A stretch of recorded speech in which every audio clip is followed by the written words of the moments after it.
Hey. Let me make sure I don't have any echoes. Finally. I have myself as a guest, I guess. Let me make sure I don't have any echoes. Never mind. Enter issues. Oh my God. If y'all only knew the gymnastics that I do, y'all would think I'm even crazier than I let on. Like, I had so many issues. I made Lori look like a damn saint. Can you guys hear me? It's weird doing this, solo, but it's kind of cool. Yay. I could see y'all and I was like, hurry up, hurry up. Don't look like dog shit. Just hurry up. Cleaning things behind my view here is horrible. Don't look this way. Don't look that way. Anyways, this is basically it's like my little office corner. I work the corner. And I don't know. I just am kind of somebody that stays, in my bedroom. I don't know. It's like my area. I don't go sit in the living room and chill. And I need to change that. One day I will. Besides the boys run into the kitchen every 15 minutes. So what did y'all think about? Oh, now y'all can see my mess. Shit. Crap. I'm sitting in a shorter chair too. So I just had to throw my desktop where it's at. Because I was like, oh my God. I was like this. I was like, nobody's going to see me. But anyways, I didn't really get to watch it, honestly. Yeah, I got to hear it, but again, I was trying to do great things with cameras and technology, and I know better than that. But y'all are great, great, great, and very nice people to let me experiment with you, and I do appreciate that. I do. So what's crapping? I was kind of I'm not gonna lie, I was so depressed after the last live stream. I don't know, not necessarily anything to do with the live stream.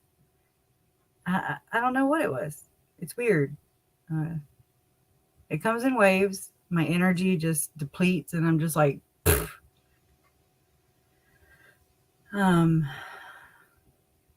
but so I stayed in bed for a couple days and I just kind of shut off. I don't look at my phone. I don't look at any notifications. I'm surprised my mom hasn't done wellness checks on me, but she kind of knows that's just who I am. But I don't know. I don't feel bad for saying that, I feel depressed, and that's normal. For me, it is. It's normal. And to just be in such a very crazy, situation, not by choice, not like we all get to choose, what predicaments we get into. But this, not being my choice, it's like, it sucks because I've made some crappy decisions, but I got out of it. And this time, Lori and Chad made the crappy decisions, allegedly. And we're here paying the consequences. Hey, Judy. My other Judy. What a popcorn booty. I'm going to say it. You don't have a popcorn booty, but I just like saying it because it rhymes with Judy. So to all the Judys in here, how you doing? Oh, man. That was nuts. That made me nervous. I'm not going to lie. It's like when there's new info or something like this that happened tonight, I get, well, today I was real bitchy. I'm not gonna lie. I was real bitchy. And I even had to copy and paste some responses back, just copy and paste. Don't push send. You're just taking it out on other, or, you know, taking my frustrations out on not Lori, not Chad. I'm telling you, since I'm from Louisiana and they like to play with all that gris and that voodoo, whenever the New Orleans Saints, they kept getting like, oh, they said the referee was bad. It was a couple years ago. And anyway, so just in these little markets around town, you would see these, you know, like voodoo dolls, but they were dressed as like referees, and like the other team, like Roll Tide. That's LSU. I know. It's college, and that's NFL. I know. But so I was like, you know what? That would be a great merchandise idea, is to make some voodoo dolls. You know, they're just for play, pretend. You can braid yours. You can braid your Lori doll's hair. Anyways, or you can stick a pin in her butt. I don't really care. What you do is to each their own. But I just think that would be pretty cool, since, you know, Chad likes to Google New Orleans and run Ned and Nick and Eplos, Thundercat, Ho, I don't know, whatever Chad felt like doing. He just couldn't measure up. That's all. That's what I think. What is athletic? His athletic shorts. There's nothing athletic about that man. Nothing, in my opinion. Oh Lord, you got the voodoo for me? No, we're gonna have to. Oh, that's, yeah. I don't. Who knows? I never know, because I found Zulema's daughter in my comments commenting Osmeister. Look for that name. Just saying. They troll. They don't really come out as them, because, you know, we would have to unleash the fury, the wrath. Yeah, definitely for Lore Horror, definitely for Chad, definitely for Alex. Why not? Just because we're having fun. All of them. All of them. It would be fun. Yeah, that's one of my ideas. And what else? What else can we do? But I mean, you never know if they're okay with praying people's like spirits away, praying for their death. I didn't think it was wrong. I just want to pray like they do. I really don't, because it's sick. I would feel guilty. I would. Who would feel guilty if you prayed the same way Christina Atwood prayed, Sarena Sharpe, Nicole Earl, or whomever, Julie, all the Julies. Piss me off. I don't know. I'm kind of, usually I try to be more graceful and a little more ladylike, but today is not that day. I'm actually really being reserved right now. So shame on them. God don't sleep. My mama always told me, she still does, God don't sleep. And that the sun comes up for everybody every day. So we all have the same opportunity to wake up every morning and make the best of that day. You know, we can either be shitty, or we can be just mediocre. We can just exist, or we can, you know, make it our biatch. Let's see.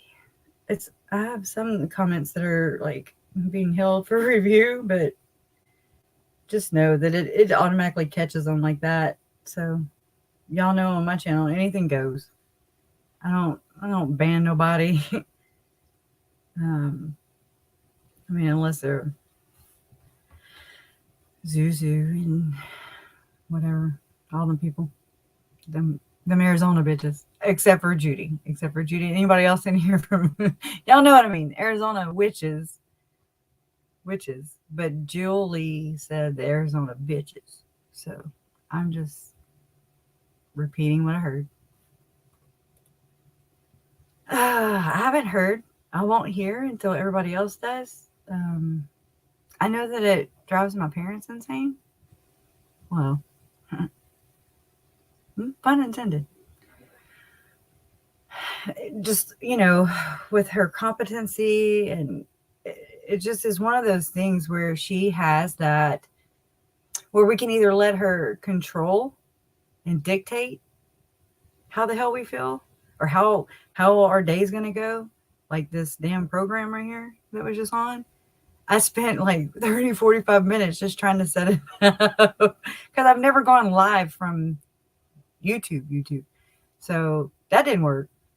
And so then I did it through StreamYard. Now I can't find the damn thing to delete it. So that's what I'll be doing whenever I'm off of here. So I don't know if she's competent now. I feel like she is, from what I'm reading, what I'm picking up, what everybody's putting down, so to say. I feel like, yeah. I feel like she needs to be. I feel like she needs a roommate named Crusha. I'll drive her insane. Real quick.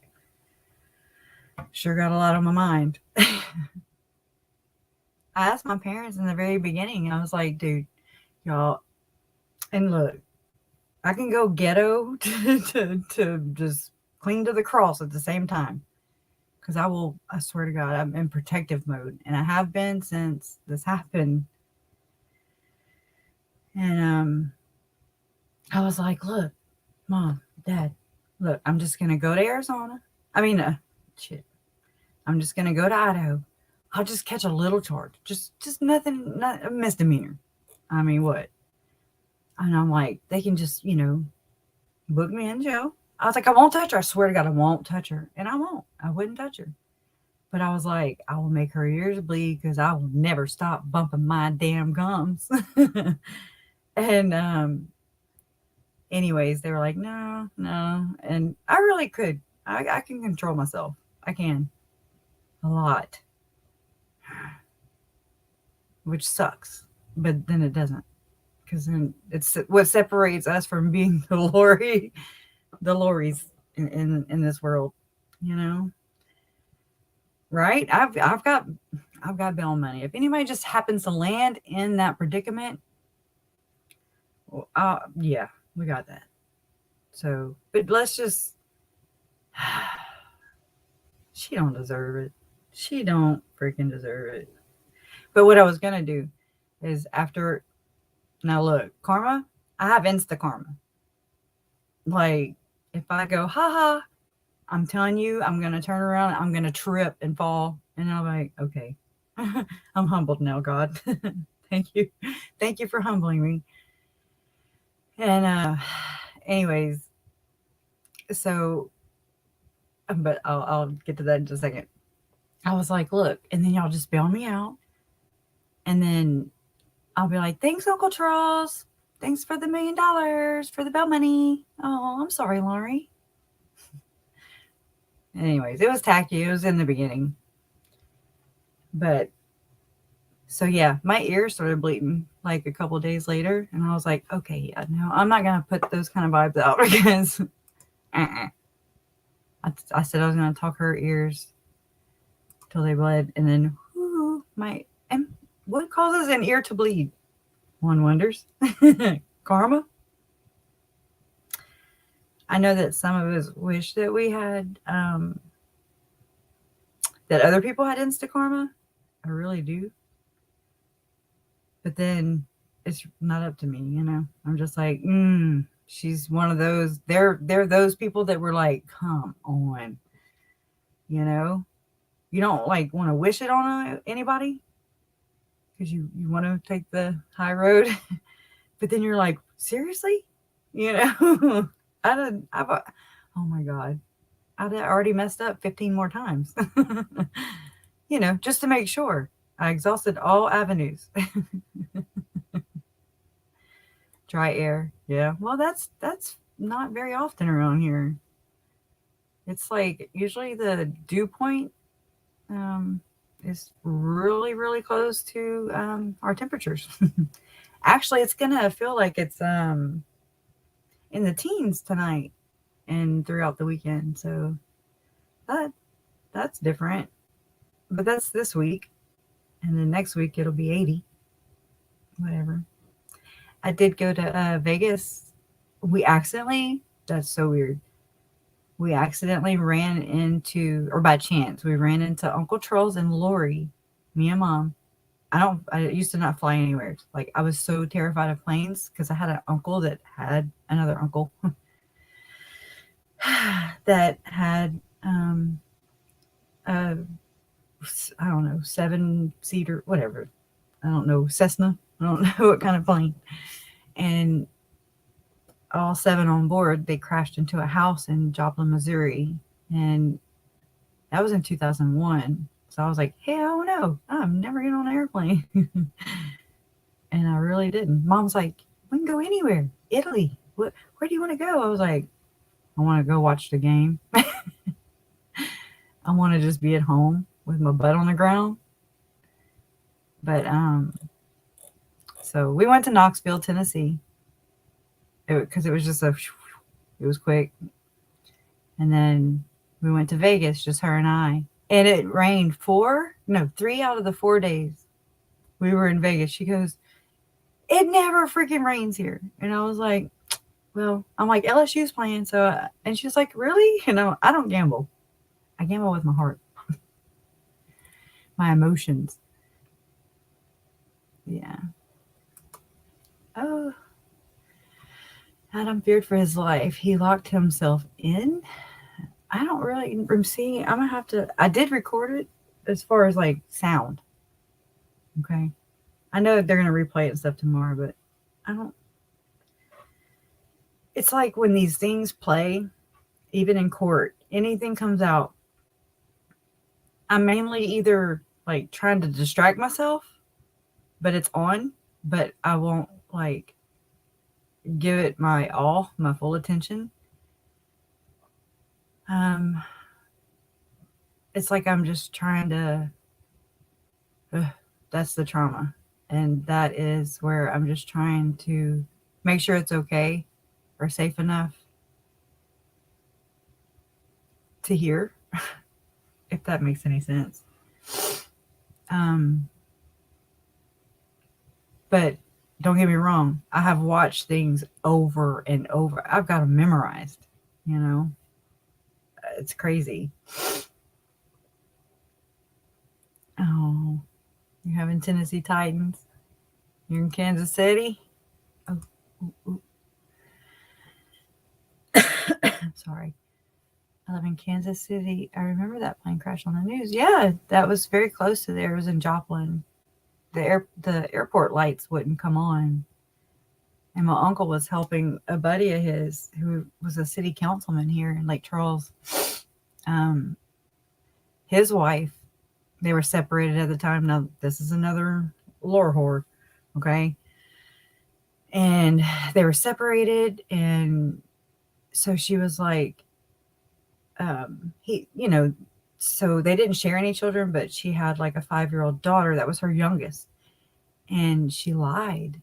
And she said that that little girl was like, had dove off a diving board or something. And anyways, she wasn't going to make it. Okay. So my uncle was kind and generous, in my opinion, to just say, hey, come on, your husband, so her husband got on that plane, her son-in-law and her 2 other daughters got on that plane with my uncle and the pilot. And my cousin Eric decided not to go. And they crashed, and she lost her husband and her 2 daughters and her son-in-law, trying to be manipulative. That little girl came to Lake Charles with a Band-Aid right here. I'm glad for the little girl, but I was so pissed and angry. You're just like, wow. Pretty tragic. But anyways, I'm sorry. I'm having to push show, because some of these comments it won't let them through. And he's cooking and stuff, so he can't moderate. He's so great. I don't know what I would do without him. It is horrible. But it made me scared of airplanes. And then I was like, man, no, I don't want to be scared. So I went to work on airplanes. I actually went to an apprenticeship out of my own pocket because I was like, okay, what do? You get back on, you get on a horse and you ride it. You master it, right? I worked on Airbuses, these FedEx airplanes. So they're like huge cargo planes. Kind of like the one you see crashing in what's that movie? Castaway. Yeah, those kind. And I remember sitting on the top of it's called the fuselage, which is the top, and it's by the empennage, which is the feather. I mean, the feather. The tail feather. The tail. It's been a long time. And I remember sitting up there and I was like, holy shit, this thing is massive. It's huge. It's got all this, all this power, and it's crazy. And it's just, I just didn't like that I didn't have control. And I think that's what it is. Plus it does weird things to my ears. I don't like that either. I really do think I'm on the spectrum myself, because there's a lot of things that bother me, that always have bothered me. And I'm just like very, I wasn't really aware of autism at all until JJ was diagnosed with it. And then I was like, okay, there's this little test you can take. And I'm like, over the years, I've kind of just gone back and revisited, and it always falls into, yes, I'm pretty well in there. But I think we all are, to a degree, some kind of spectrum. But it explained a lot, for me. So, not diagnosed, just I really just strongly feel like I don't like loud sounds, crowded places, like I get very overwhelmed, but that's also trauma and stuff. Okay. It's weird not having a co-pilot, because I don't read. I just sit here and talk. May I say that you bring back the resemblance? Wait. Question. May I say that seeing you brings back the resemblance you have of Charles? Really? Wow. That's great. When you smile. I miss them. I miss them. I don't know. I feel really indifferent about Adam. I don't know him from evil. But I don't know. Something about the entire family, from reading these documents, the way they talked, running interference, praying away, praying for my uncle, for his soul, whatever, his soul to die, praying his soul away, while JJ was with him when they were on their way back from Galveston, Texas. That's the same time that that Lori, went and hit his truck, and her and Melanie Gibb, and from the airport, drained his account. The Bailey's dog collar was gone. Everything was gone. Everything was gone. I'm gonna use her words. I like to do that. But I mean, like, she didn't just get rid of Uncle Charles's stuff. She got rid of JJ's stuff too. And then you see her flip and all this stuff, and she's like, he wants to be with his mommy because he's sick. And I'm like, the hell he does. Again, he's your little drug baby. He don't get it. He's like this to you, obviously. He's not smart enough. That kid was as smart as a damn whip. Trust me. And he talked a lot. He repeated himself a lot. She probably found that to be probably not in her best interest. I have my son, he's a New Year's baby, a millennium baby. And so the 1 year that we were not estranged, me and my son were estranged for 6 years. Parental alienation sucks. I was on the receiving end of that. It really does suck. But I bonded with my brother a lot. Because of that, it's like both of our sons they were not with us, because JJ was adopted. And my son was with his dad, but I didn't know what he looked like or smelled like or felt like or sounded like, or, you just miss that. You want that. And I bonded with my brother a lot over that. It's like you mourn over somebody who is alive. That's hard. But then my mama, she would say, well, at least he's still breathing. And I would just be like, I didn't know how to really take that because, yeah, but I get it. At least there's still a chance, right? So, which Zach did come back. My Zach, he's not in any of the paperwork. So, but it's like whenever JJ was born in 2012, that's exactly when Zach went for the summer to his dad's, and then he just didn't come back. Oh, okay. Hey, Anita. Larry was just telling me about you the other day. Aw. Well, I love Maryland. I do. This is Anita. I'm gonna say Killer. I wish my last name was Killer. Anywho, this is Larry's. I would say ex-sister-in-law, right?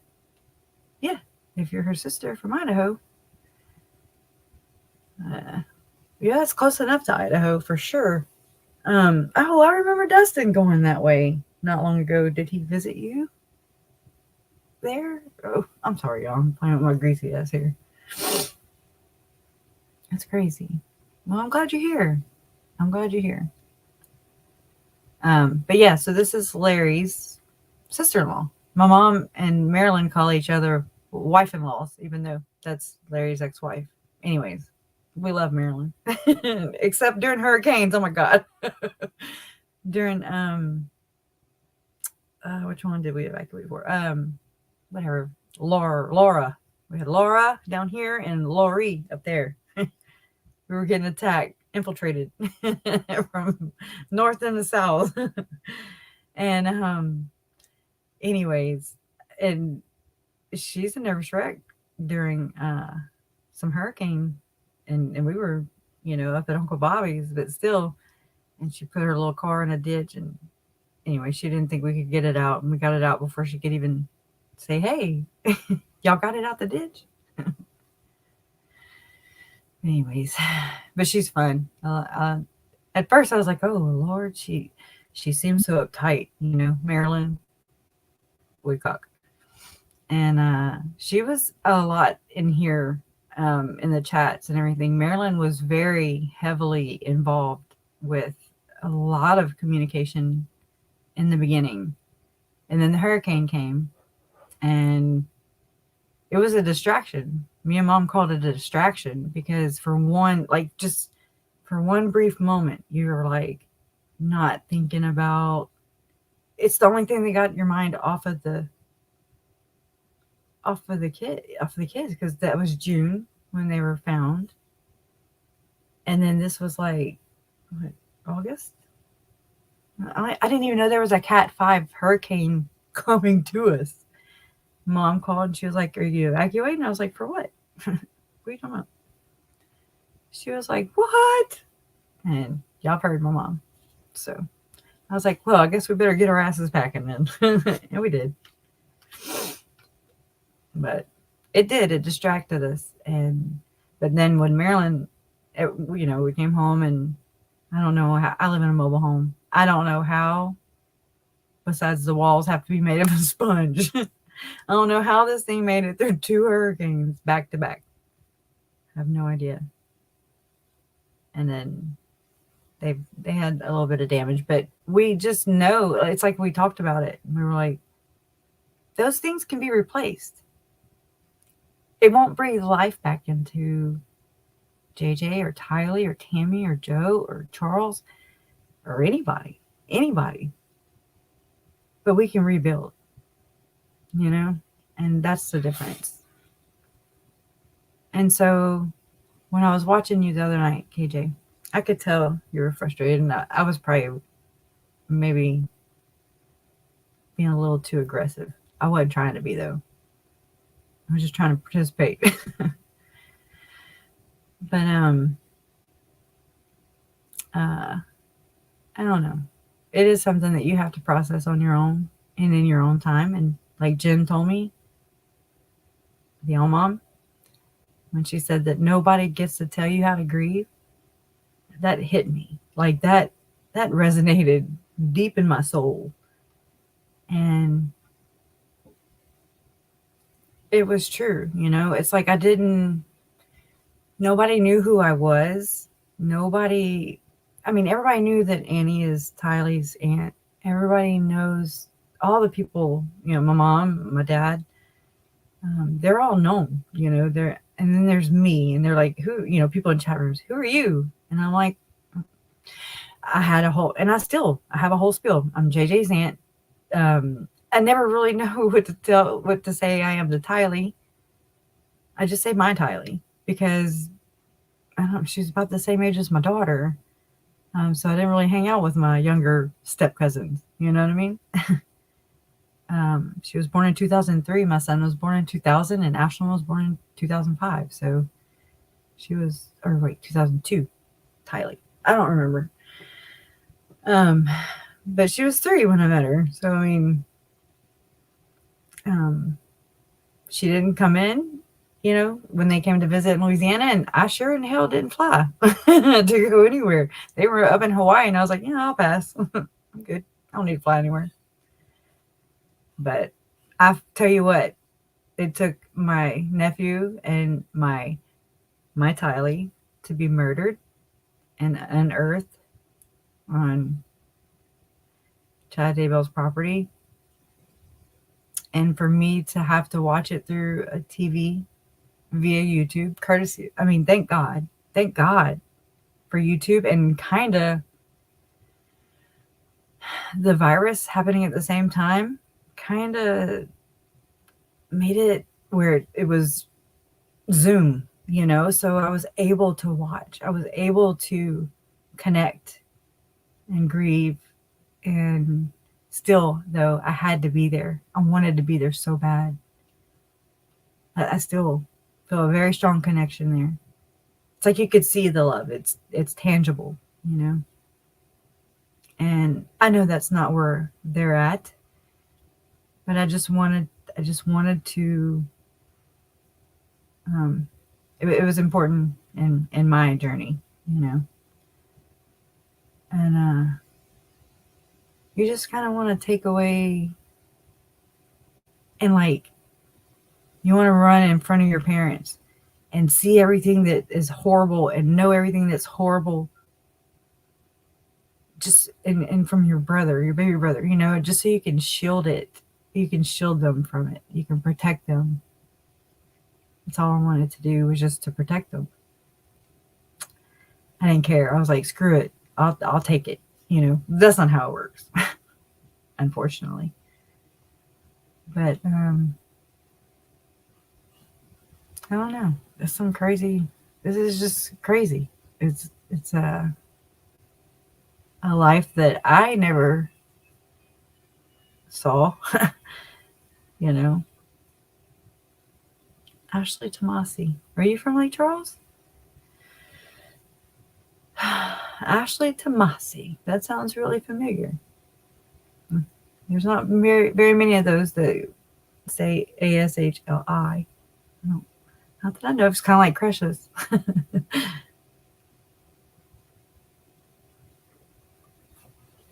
I appreciate it. I appreciate your admiration, and I do. I don't see it, because I just am. I'm just being me. It's not always pretty. It's not. I'm not all. My dialect is not all. My vocabulary is not all. I have a very colorful vocabulary. Now that I excel in. Well, hey Ashley, it's good to half-ass you. I can only half-ass you. That's crazy. I knew her when I was a little kid. Oh, well, I'm glad you're here though. This is somebody from our town who knows our family, and so that's super important because I'm telling you, I was like, if y'all want to pick a jury, come on down over here because nobody knows anything because we had 2 hurricanes come ravish, where we live back to back, and nobody's paying attention. Everybody's all distracted, and I was like, jury right here. So my bonus son, he's just turned 6 on the 12th, and he accidentally called 911 earlier. And my older bonus son, Leland, he came in and he was like, Silas just accidentally called 911. I was like, okay, well, let's let Dad know. That way when the cop shows up, we'll be, Anyways, and so the cop showed up, and it kind of made me think about some things because, Jason went to the door. He went outside and talked to the cop. Excuse me. And anyways, but the cop. So I don't know. I just went because that's what I do. I'm nervous Nelly all the time. I'm always hyper vigilant, hyper aware. And I went to the door. I was like, you know what? I was like, my nephew was murdered. My niece was murdered. My uncle was murdered. And I was like, you can Google it. You can Google it. Just Google Vallow. There you go. And he was like, really? And I was just like, trust me. I watch these kids. They probably hate me for it, but I really don't give a shit. I'm okay. It's I can't help it. It's makes you be a little bit more protective. But then so the cop left without seeing Silas. He didn't ask to see the kids or anything. Of course, I might have chatted his head off at the door. I doubt it. I barely talk. But anyways, whenever he left, I was like, Jason, wait. I was like, that kind of bothers me a little bit. I was like, he should have at least put his eyes on him, at least put his eyes on the kids, but, especially my little one, right? And I was like, I'm not being, I'm not knocking him or anything, but just it makes you think. All these things make you think. I watched the story about the Turpin children. Oh my God. I cry. That is horrible. Oh my God. That was kind of going on, I think, at the same time when the kids were missing. And so I couldn't really pay attention to it at the time, but oh my God. That is just, oof. And so I was thinking, what if I was a Turpin mom, a mama Turpin here, and my kid accidentally called 911, and then there's that cop, and he doesn't do, he doesn't just, you're already there. We're saying that a kid called accidentally. Just while you're there, that's something that we can strengthen and work on. Just make eye contact, because had it been those crappy parents, the Turpin parents, those kids would have been tied up and laying in their soil. Oh my God, that's the worst ever. I mean, it just tells me that we have a lot of work to do. You know, I mean, I think all things can be like improved, right? Even to us, to ourselves. We're not perfect, so you know, I want to better myself with things every day. You know, I want to challenge myself, not just everybody else. But no, I mean, I do. I want to, and I have pushed myself. Oh my God. I don't even know why I'm not monetized right now. That's what I was doing. I was like, what? Why is that not showing up? So see, I mean, oh my God, it's a never ending freaking cycle. Anyways, so I don't know what happened to it besides I have to wait like two to. I've not even ever received any.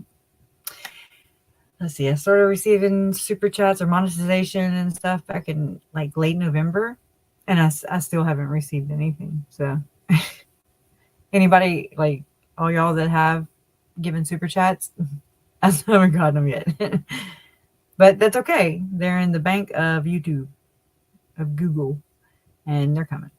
So they just send not that y'all want to hear all this, but it's the truth.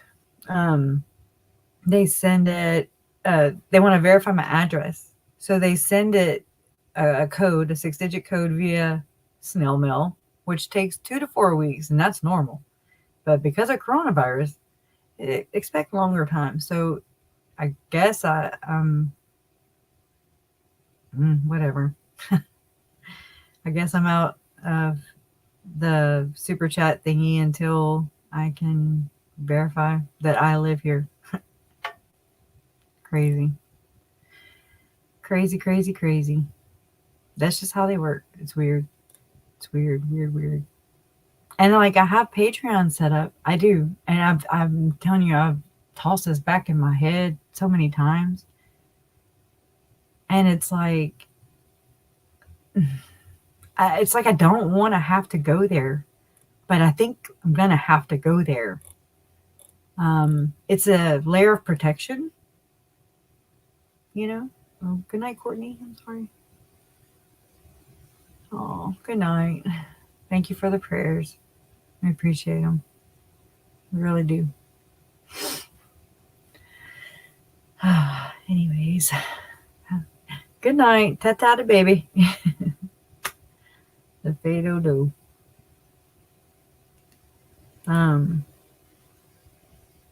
Anyways. And KJ, I even thought about sending you a link today, kind of like I did that one day. And that way you could just pop up. You want to pop up?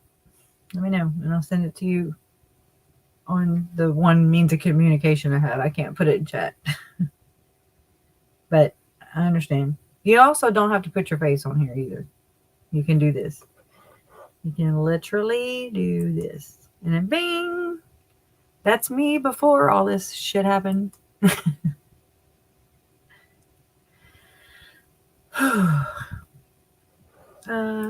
Let's see. I sent you an email. I will be glad to help out to make certain you're no, I mean, oh goodness. YouTube is like a monster on itself. I mean, I think I'd rather have that voodoo doll I was talking about and just jab it in the eyeball. I'm not playing. Jason was looking on his and he was like, well, look. And I was like, you know, it's crazy. It just sends you in a damn circle jerk. I cannot stand that. It's not like a straight line. And KJ, I understand why you delete your damn videos. I would too. If I wasn't trying to build a platform in which to boost off of. But I do appreciate just you guys being here. Y'all don't know. That's stuff that is, there's no price. You can't put a price on that. That is just, it means more than anything in the world. It is. Even, and like going through some of the comments, I think that kind of brings me down to not here, but like, you know, when I post a video or whatever, I still have to post videos because I have to keep an algorithm up, and I'm just like, I don't know. I could do a video on tonight, but then I'll get copyright strike, right? So it's like, how do you document this? How? And I'm like, well, maybe this is one of my roles, you know, this maybe. And like Shannon Watt's mom, she has a YouTube channel. We should be able to advocate for our families and not allow them to be exploited any further than they already have been. My family also, we're kind of open season, you know. I'm just straightforward with everybody. You want to know something? Trust me, I done messed it up. First one to tell you. So, anyways, thank you.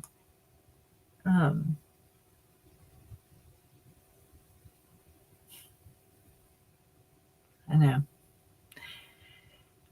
He has, though. He has spoke from the damn, not the grave, because she had him cremated, but he has. I don't know. That's so, like, I'm grateful for that. I'm grateful that Charles has been able to speak. And because of that, it shed so much light on Tammy. Can you imagine? Her never being exhumed. And just Chad thinking he got away with at least one damn thing. Oh my God. The mother of his children. I can't. I'm just like, and so many people, you know, like I say in the comments, are like, well, you forgetting about Joe. Joe's always forgotten. I don't. I can't. I'm only one person, you know, and my fingers hurt. My mind hurts. And it's like, when I speak of them, I don't speak of just one, you know, I speak of all of them. Sarah Turney. I don't know who that is. Who is Sarah Turney? I have got to get my glasses fixed. Or get some new glasses. I want to know who Sarah Turney is. The lady that was on there tonight, Sarah, I can never say her last name, Sarah Trevelyan, whatever. I butcher it every time. And she's from Canada. And she's the one that did the Madness of Two podcast with Alex and, I'm sorry, Adam and Zach. And I actually, you know, she had contacted me around the same time that they were recording those, and it was just kind of a Dateline. Anyways, I really didn't understand it, and I was scared to like speak in both. I was scared to tell my story. I didn't know it was okay. I didn't want to say anything and mess anything up, you know, or shame my family or embarrass them. I tend to do that sometimes back in my days. Charlevin. Okay. Thank you. Is that you, Little Brands? Are you Sarah? No, you're not. I remember your damn address. I never could. We'd go to get your package going, and they were like, "Oh, it's Canada." I was like, "Oh crap!" And then it got left here one time, and then it had like the customs papers, and I was like, "Jesus Christ, you'll get it one day." And then you did. And like, it was like the next year. But anyways, we're gonna figure out a better way or easier way to get to where I can mail some bracelets to a central spot, or one hub or whatever in Canada, one hub in UK, one hub in Australia. There's got to be a way. I'm all about there's more than one way to skin a cat. There's all kinds of ways. You've moved. Okay, great. I used to move all the time too. A lot. I hate moving. Okay, but what was the comment about Sarah Turney? Who's Sarah Turney? Did I miss it? Alyssa Turney was murdered by her. Okay. Her sister, Alyssa, was murdered by her father. Her podcast. Oh, I follow her on Twitter. I don't really know her story, obviously. I don't really know Twitter either. I'm just like, I don't know. I couldn't retweet forever. Eric's like, do you have your retweet button? I was like, I don't even know what you're talking about, dude. I'm just here. Like all these platforms you have to learn, right? I came across one today and I laughed my ass off, y'all. For it covered the case in the early, in the early part before they found the kids, and it's like hunter dudes that hunt. And so that's my kind of, I love to go hunt, and I love to go, I used to love to be outdoors. I used to love to go, I like to go fishing, but I never catch anything. But memories, suntan, sunburn usually, and sticks. But anyways, I forgot what I was freaking saying. I hate when that shit happens. And that's just because I'm old. Oh my gosh. It's going to bother me. Anyways. Oh, that forum I ran across. Oh my God. I laughed my ass off. And I sent it to Larry because I was like, look, I mean, I consumed this case all the time. I did get to talk to DJ Norman the other night, which was nice. And I finally understand where he comes from. For those of you who are like, oh my God, this DJ Norman is talking some crazy stuff in here. And I just knew there was something behind just, what we would see as like, whoa, that's kind of weird. But when you have zombies enter your world, zombies came in, I was like, well, this just turned into a effing sci-fi. Okay. So when people are like, well, I don't want to shock you, I'm like, are you serious? Zombies. That's all I say is zombies. What you got? Yeah. Yes, I agree. I see you too, Marie Burks. Thank you. I'm gonna do that. Thank you. And I will always be that way. That's the only way I know how to be. It sucks. I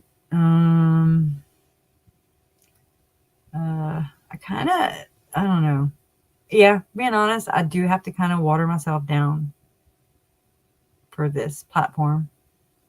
And I just want to be me, as we all should be able to be, without being ridiculed or, some hate.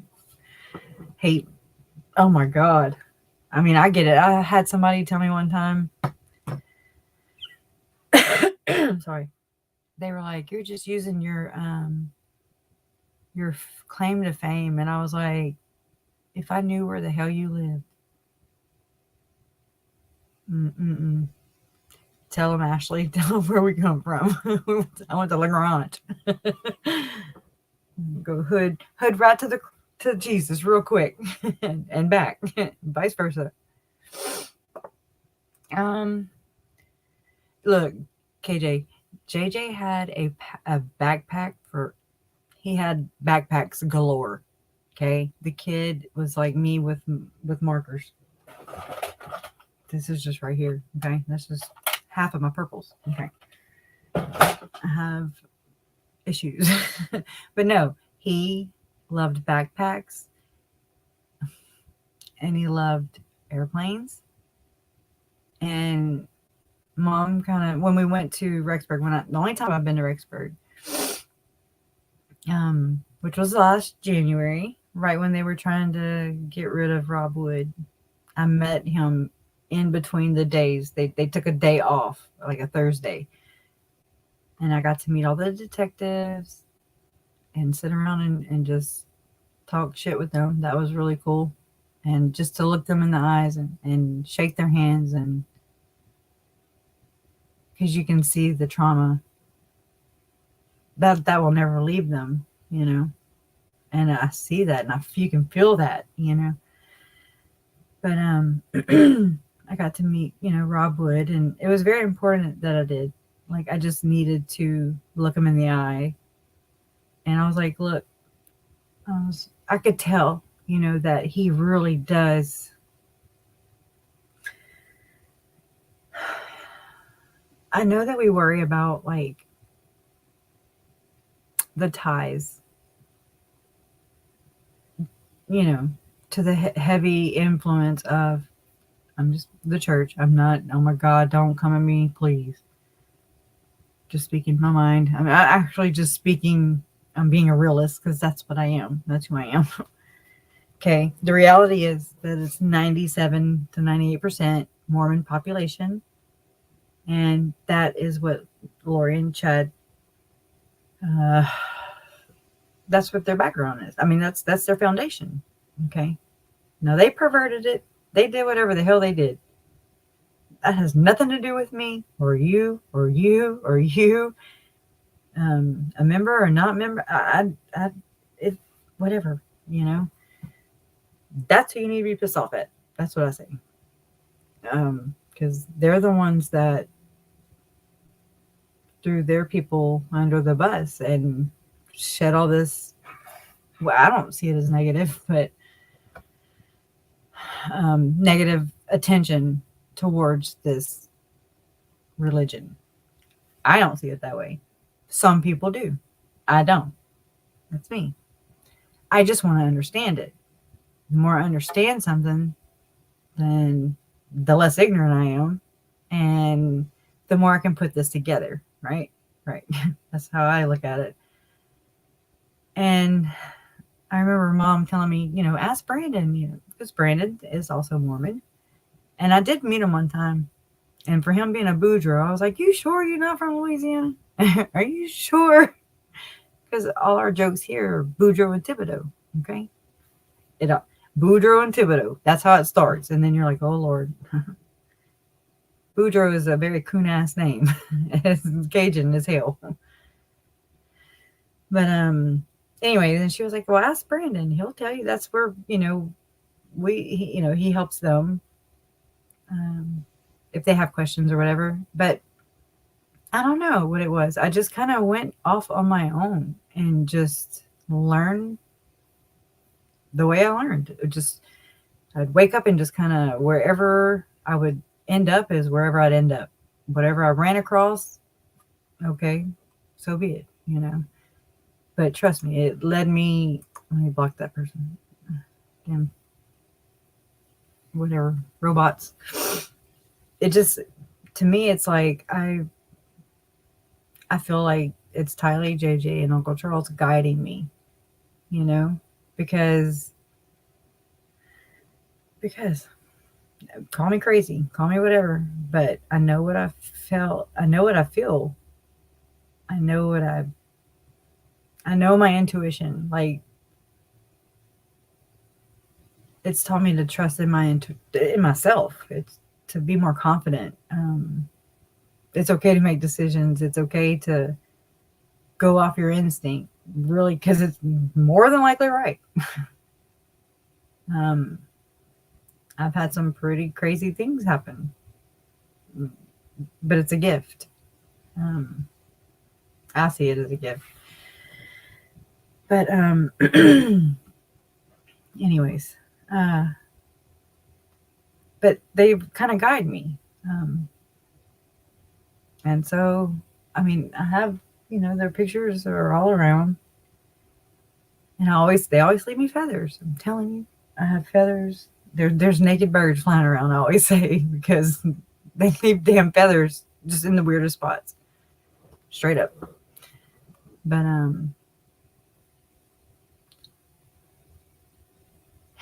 Yeah. Oh, I agree with you on that. I believe this case opens the church doors. Right. Not no way are they culpable, or let me see. They're not responsible. If anything,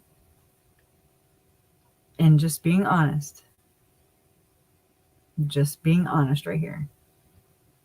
The one thing that even brought my attention towards the hierarchy, the higher ups, the president, the prophet, is the first story I read about was Ervil LeBaron. And I was like, holy shit, these people are crazy. They're murdering people, and just, he never killed anybody. And I've talked to Anna LeBaron. She's amazing. That's his daughter. Read her book. She's, anyways, she's a beautiful person. And Anna LeBaron, you need to get her book. It's called The Polygamous Daughter. Well, anyways, he was a cult leader. I'd say a more, not so witchy, not so whatever the hell that stuff is that Chad and I don't even know what that is. It's like I kind of do, and then I'm just like, ugh, I don't have the energy. But it reminds me when Melanie Gibb says it opened up the doctrine of devils, and I was like, you are the damn devil. Shut up. Jesus. Or she's probably like, Lori, am I the devil? Can I be? Okay. Thanks. I'm Phoebe. Hey, Mom. That's awesome whenever they blasted her about that. But didn't you refer to her as Mom? I'm like, she's like, yes. And I'm like, you suck. And he's like, she's like, call me whenever you need somebody to tell the truth. And I'm like, bitch, you're sitting in the damn, I'll call it an interview room, because it's nothing nastier than that. It's pretty much peas and carrots and, can we give you a massage pillow and a cabana boy? That's how I'm like, at least play good cop, bad cop, please. Hell, I've had cops be more hostile with me, pulling me over. I'm like, why are y'all both talking to me at the same time? That kind of stuff. But they're who they are. They're Idahoans, and they're just nice people. It is what it is. But I sure like them Utah cops a lot better. Anyways, I know I go on and on and on, but that's what happens in my brain. It's all open. All tabs are open at all times. So it's like something will remind me of one thing, and then I'll come back. But where are we going? I know it had something to do with the doctrine of devils, or whatever she said. But I'm about to send it to you, KJ. I'm gonna put a fishing line out there. I need somebody to bounce off of. Oh, you can't find me in Venmo. Okay. My mom was supposed to pop on here too, but they were also kind of doing something. I guess having a date night, kind of. Okay, let me see something real quick. I want to know what y'all think about some things. KJ always has some really good questions. I just got to think. I know. See, and I have I'm switching to a new phone. I have 2 phone numbers. I look like freaking Lori. Ugh, I don't. She wish. So I got to remember where I set the live stream up in, because I don't have KJ's email, but I do have other means. And I'm sorry for mumbling. I just can't do two things at once. I'll have the TV playing and just kind of loosely listening to whatever's on or whatever. And I usually have something, I'm looking at one phone, then I'm like, oh yeah, the other phone, is lit up. And I'm like, oh yeah, what was I looking at? It's crazy. I'm a one-woman circus right here. Try again. Oh, I'm probably going to boot in. Because, hold on. Oh, hold please. Come again.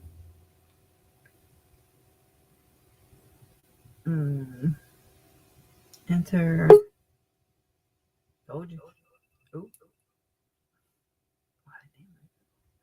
All right.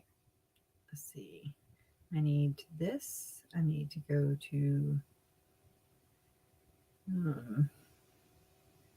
I wish I had some elevator music or something.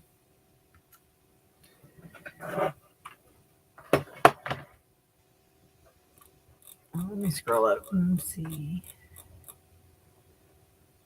Oh, I'm glad, Melissa, too. I would call every one of y'all, and I would. Oh my God, this thing won't shut up. I would. I can't, and I can't even comment back to everybody. I'm just like, and I feel so guilty because I'm a whole asser. I like to give back what you put in, I can't just be like, oh, okay, thank you. Hi, neighbors. Okay. I gotta concentrate real quick. I'm gonna pull a Trisha Griffin real quick. Talk amongst yourselves. Okay, guests. Invite to guests. Copy. And then do you ever get to your screen and you're like, what was I here for? Kind of like when you walk into a room.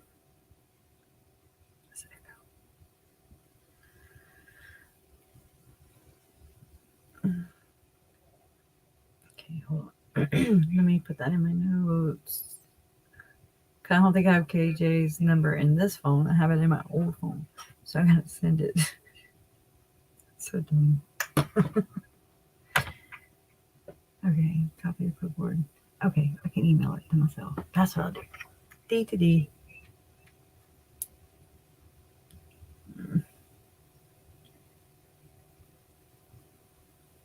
Okay. I'm emailing myself because it's so fun. I show up on this one.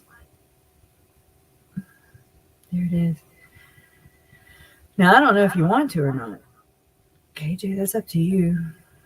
Again, you don't have to turn your camera on. You can just, that's my other phone. So I have 3. But I'm not cheating. I'm not a cheating whore. There you go. Okay. Copy. Now I'm going to go find KJ.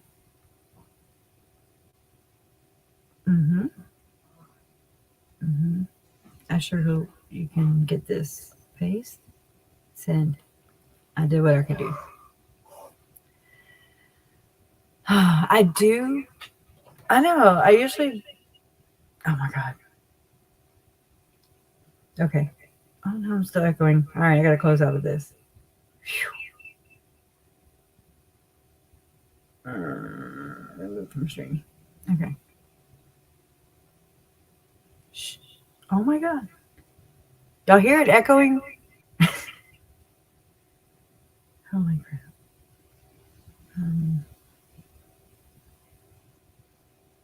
I hope we don't close it out. Okay. Allegedly. Anyways, but KJ, I don't know if you feel up to it. If you do, with that, you can just click the link and do like you did last time, or you can email it to wherever you feel comfortable, appearing on, whatever device you like to use.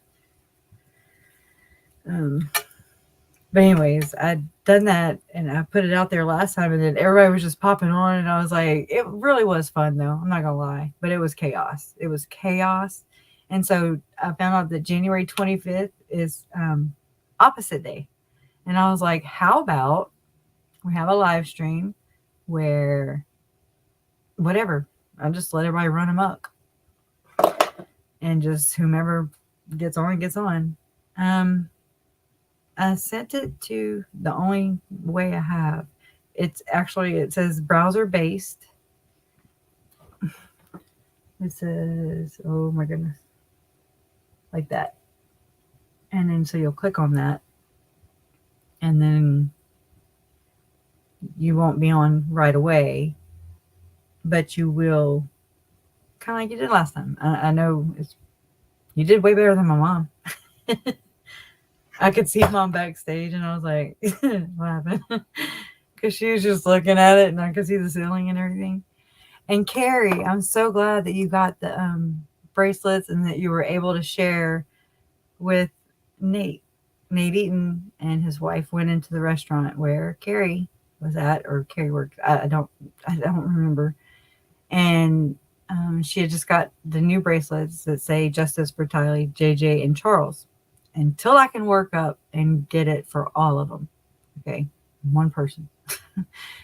And we need like some necklaces because, okay, with the victims here, we need bigger arms, which I've been working on all Corona season. My fat ass. Anyways, but no. It's just we need a lot more bracelets. But I like how I put love always wins on the inside. I'm glad I met Nate. He's nice. He is so nice. I can't wait to meet Justin. And Justin is also, he's just a sweetie, you know. I feel like, you know, he's the document guy, but I feel like he just doesn't get the we depend on both of them, right? And you can't spell oh Lord, oh, never mind, I'll screw that up. So you don't see that, KJ. It's the number that you had given me the one time. I'm gonna say it out loud. I'm joking, I would never do that.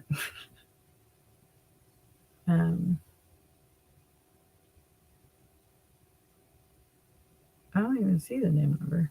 Hold on, just one. Hold please. Okay, yeah, it's the only number I have for you. I'll try and send it again. Boop. What about that time? It says delivered. You live close to Nauvoo? Wow. So we have always had lots of missionaries. The library there to answer questions. I bet I would love to be there in the library. They'd have to kick me out because I look everything up and I end up in like all these old forums and stuff, and they're actually praying in their closets. And I mean, whatever. When I recognize the same talk, you know, like what Jason Mal was talking about making a portal in your closet. I mean, I understand what it means, but it's like these people perverted all that. Okay. And they have no concept of what frick. They missed them. Gone. Jeez.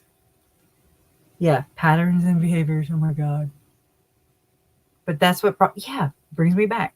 That's what brought my attention to the leaders of the church. Is like, why are they not?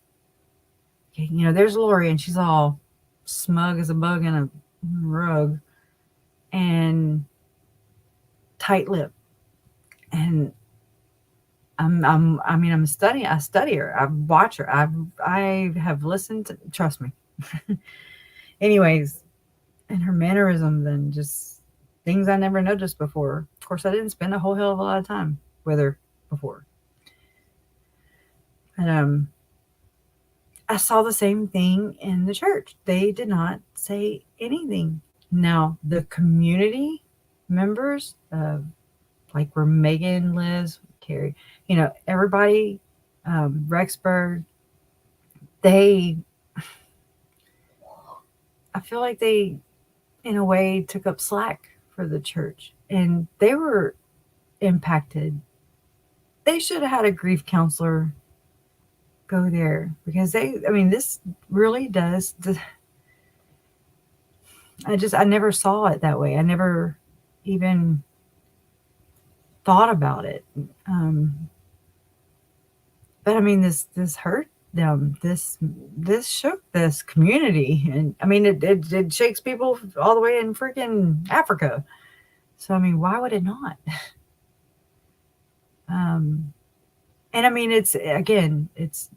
I just wonder, like, why have they not said anything like, we're sorry for your loss? I know. Unless you can send it in this channel. Oh God. Y'all, if I put it in chat, please. Let's let KJ on, and then we can go from there. Please. Last time I did that, oh my God. It was boop, boop, boop, boop, boop, boop. I was like, okay. We'll do that on opposite day, the 25th. Okay. Okay, let's see. All right, paste, chat. There it is. For limited time only. It's right below you.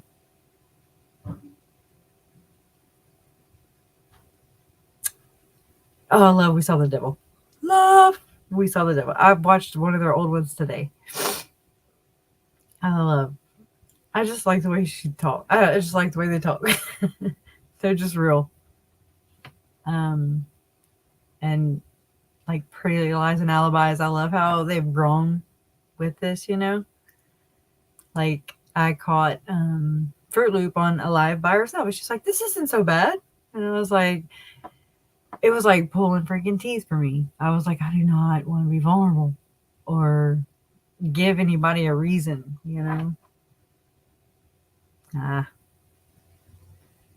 Look what we have to work with, KJ. It's not setting the standard. Hi, neighbor. Sorry, no. A freaking, I think Hitler next to Lori looks like a damn saint. In my opinion. Did you see it? Do you see it? You gonna click it? Are you gonna surprise me? And just whenever you do get backstage, KJ, be sure you turn your volume down, or it's gonna do that insane echo. You can keep up with chat by using your phone if you need to, but you can also see it in here too. I actually want to make you I have 2 extra spots, and it's to where you can be a role member or something, that's how I set Eric up, and that's how me and Ilmam are set up, and it just works well because like we can kind of multitask and help each other out. Because whoop, there you go. Whoop. You're not on yet, but okay. So she's about to be on. Everybody, are you ready? Give me a thumbs up. You can't. Okay. Here's KJ. Welcome to the chat. Well, hello there, Miss Crush K. Well, hello, darling. How are you today? I'm sorry, and I apologize for having to put you through all that. But you're just proving to us all that you can figure it all out. That's what you're doing, really. You're really doing a lot of magic on learning all about this technology, because I'm right there with you on all these platforms and all this stuff. I'm just too old-fashioned for it. Me too. Look, I'm telling you, I did Facebook. That was it. I was like, what is Reddit? What is Twitter? I don't want a damn Twitter. And then I was like, but that's where I gotta go get the documents, so I have to have a damn Twitter. Then I don't remember all my passwords. And I'm not gonna lie, I have used Core Horror before. I was like, oh my God, the stuff that I write down and doodle, I'm like, you're freaking hilarious, or you're crazy, one of the two, or a little bit. Well, I know that you have proven yourself to be quite resilient. And I want to apologize if I came off wrong the other night. You know how I am. I can be a little bit on the I deep worry end about of your life. vessels and your veins in your head. That's the only thing I worry about. I'm like, I would never do anything ever but wish you love and happiness. I know you get a lot of support from a lot of people here in this chat and in other areas of your life, but you've proven to me a lot. You have proven the strength and all of the savvy that you have put into your platform, and I really appreciate that. it's theirs, but thank you. But you don't realize how much you attributed to that. You have no idea because, like, you really did do live streams, and I didn't either. I sure as hell didn't. I was like, I didn't even want to do a voiceover. And I was like, Well, I just doing videos for as long as I did. It was a controlled environment for me. I had to deal with what you were talking about earlier, with that people would come on and be nasty and all this and that. And that way, I'm a very sensitive person. Me too. And if a person can't figure out my motivation for doing something and see the truth in it, then they don't need to bring out their negativity. Exactly. So, what I'm excited for is the fact that you've grown, you've learned so much, you've taught so much, you've helped so many people to be part of a community that wants to get justice, and love always wins, and that's just so beautiful. I think it goes hand in hand with justice. It sure does. It really Love does. always wins justice, and justice always wins love. I don't know. I thought about that earlier today. I'm a very methodical, deep thinker. My mom was like, "Wow, there's so much depth to you," and I'm like, "You have no idea." But oh, this is not mom. Oh, there's mom in the chat. Hey mom. This is KJ. She's here. Hello there, Kay. It's good to see all of you when y'all come on the chats, to be there to support Kresha and all of that. And this is something I really didn't know what I was doing. I just kind of fell into YouTube world, and I could just consume so much of all types of different platform, just different topics, because Lord knows this case is packed with it. I mean, sometimes when you're in the middle of all of this, because I can only speak for myself, but when you're in the middle of stuff and you affect people in a positive way, and you are giving it your all and your best, it's hard to not want to step back and see exactly where you're at. But if you did, Kresha, you would see that you've grown tremendously. Yeah, Jen tells me that. Jason tells me that. And he's like, I don't think you realize it. I'm like, I don't. I don't. You're just a real person, and you're an honest person. And I respect that. I want that back. I'm not saying I've always been that way.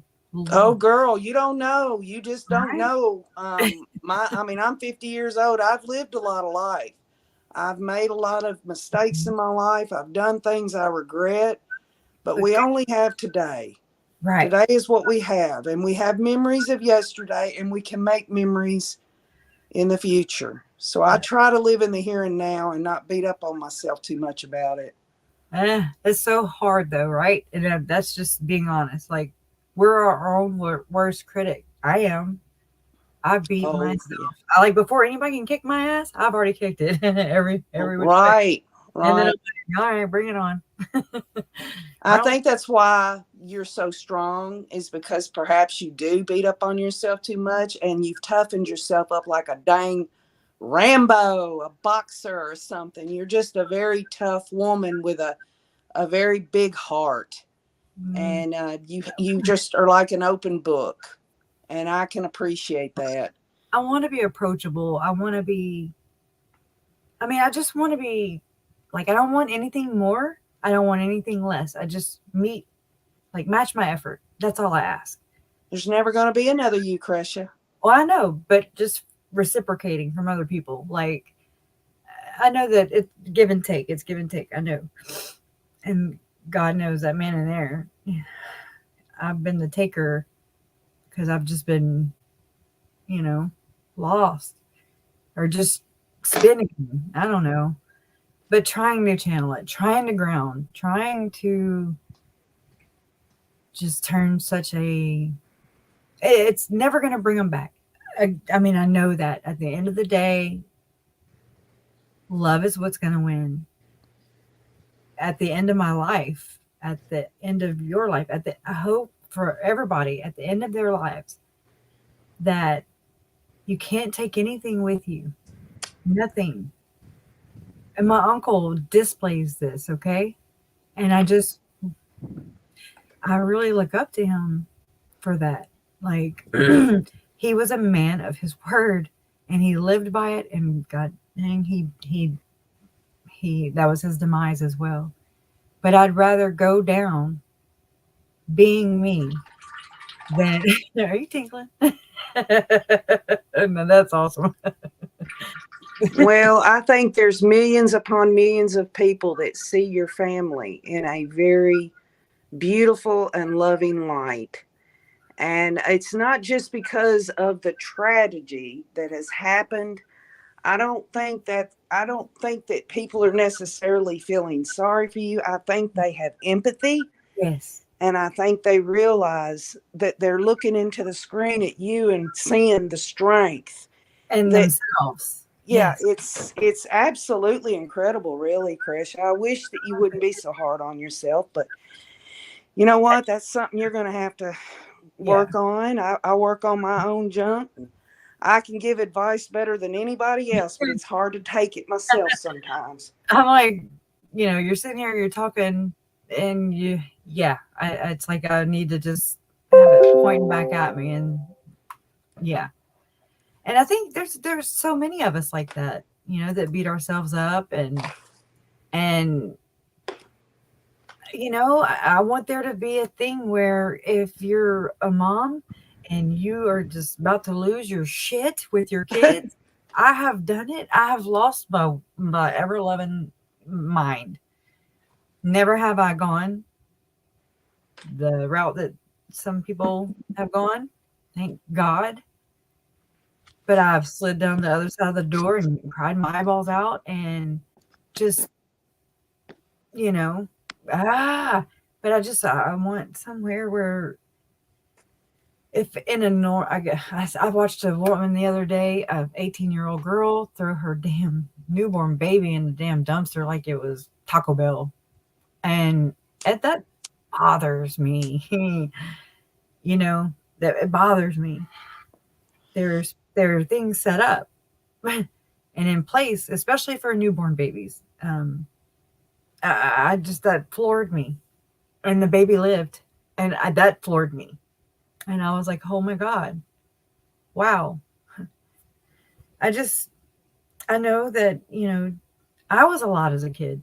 I know I got on my damn mama's nerves. Right, Mom? I'm just saying. I mean, that's what kids do. We're inquisitive. We're curious. And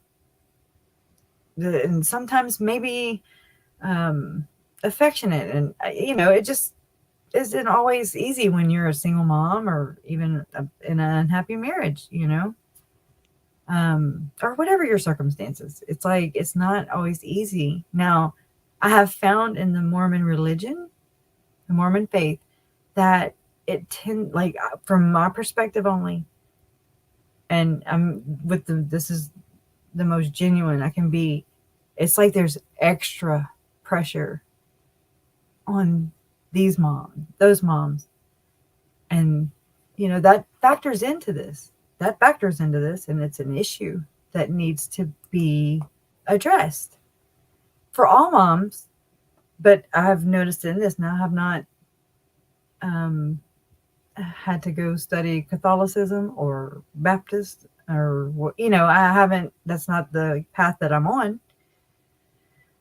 Um, but from this, opened my eyes to so many different things. And there's so many things that we can make better. I mean, we all have room for improvement.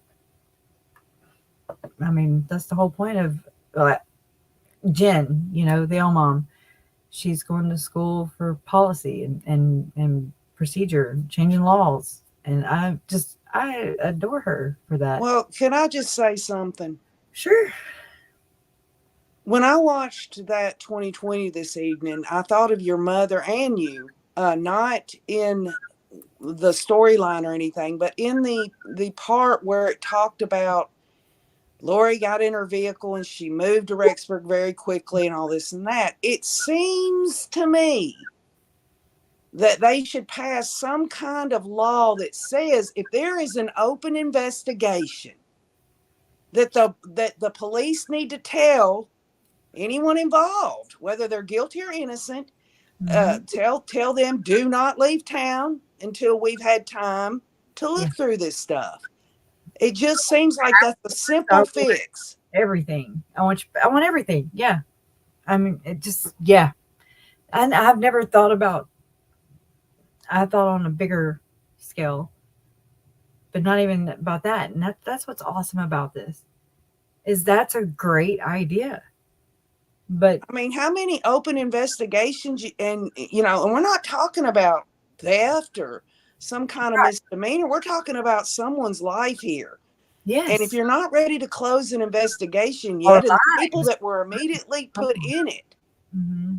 Yeah, um, I mean, they just get to go off into another state. I mean, I'm an American. I believe people should a have bunch. freedom to do what they want. But when we're talking about a criminal investigation that was left open, I mean, it just seems like they need to do some tweaking and adjusting on their laws in Arizona.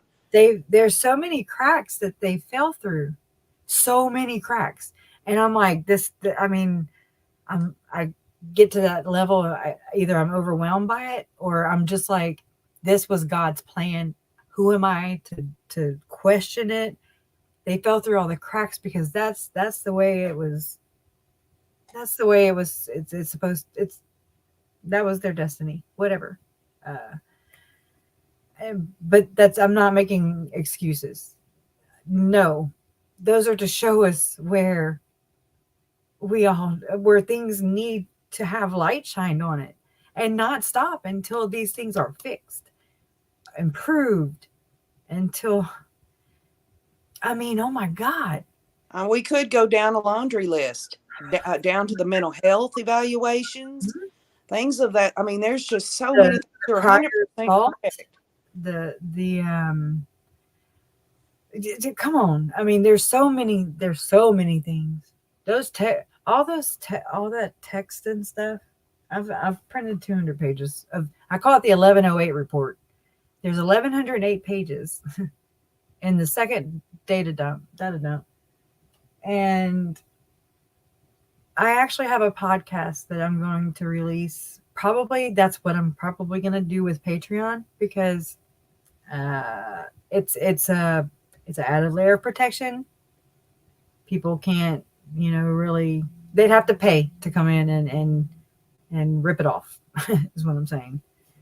Um, and I Well, mean, all that costs money. All of that costs your time, your efforts, the things that you've done to I want research. to plug If it people can't understand that, then, my they can, I'm uncle, sure they my, can find someone. my family, my mom, my grandfather, my uncle, my aunt, they all are business minded people. Okay. And, you know, I am too, whether mom wants to think so or not. But I really, I'm just like, I've been torn about because I'm like, how do you brand your family? You don't. They were murdered. Oh my God, how horrible, how low is that? And then I'm like, wait a minute. And then I'm like, other people are branding and I mean not in a mean way, but this elevates their platforms.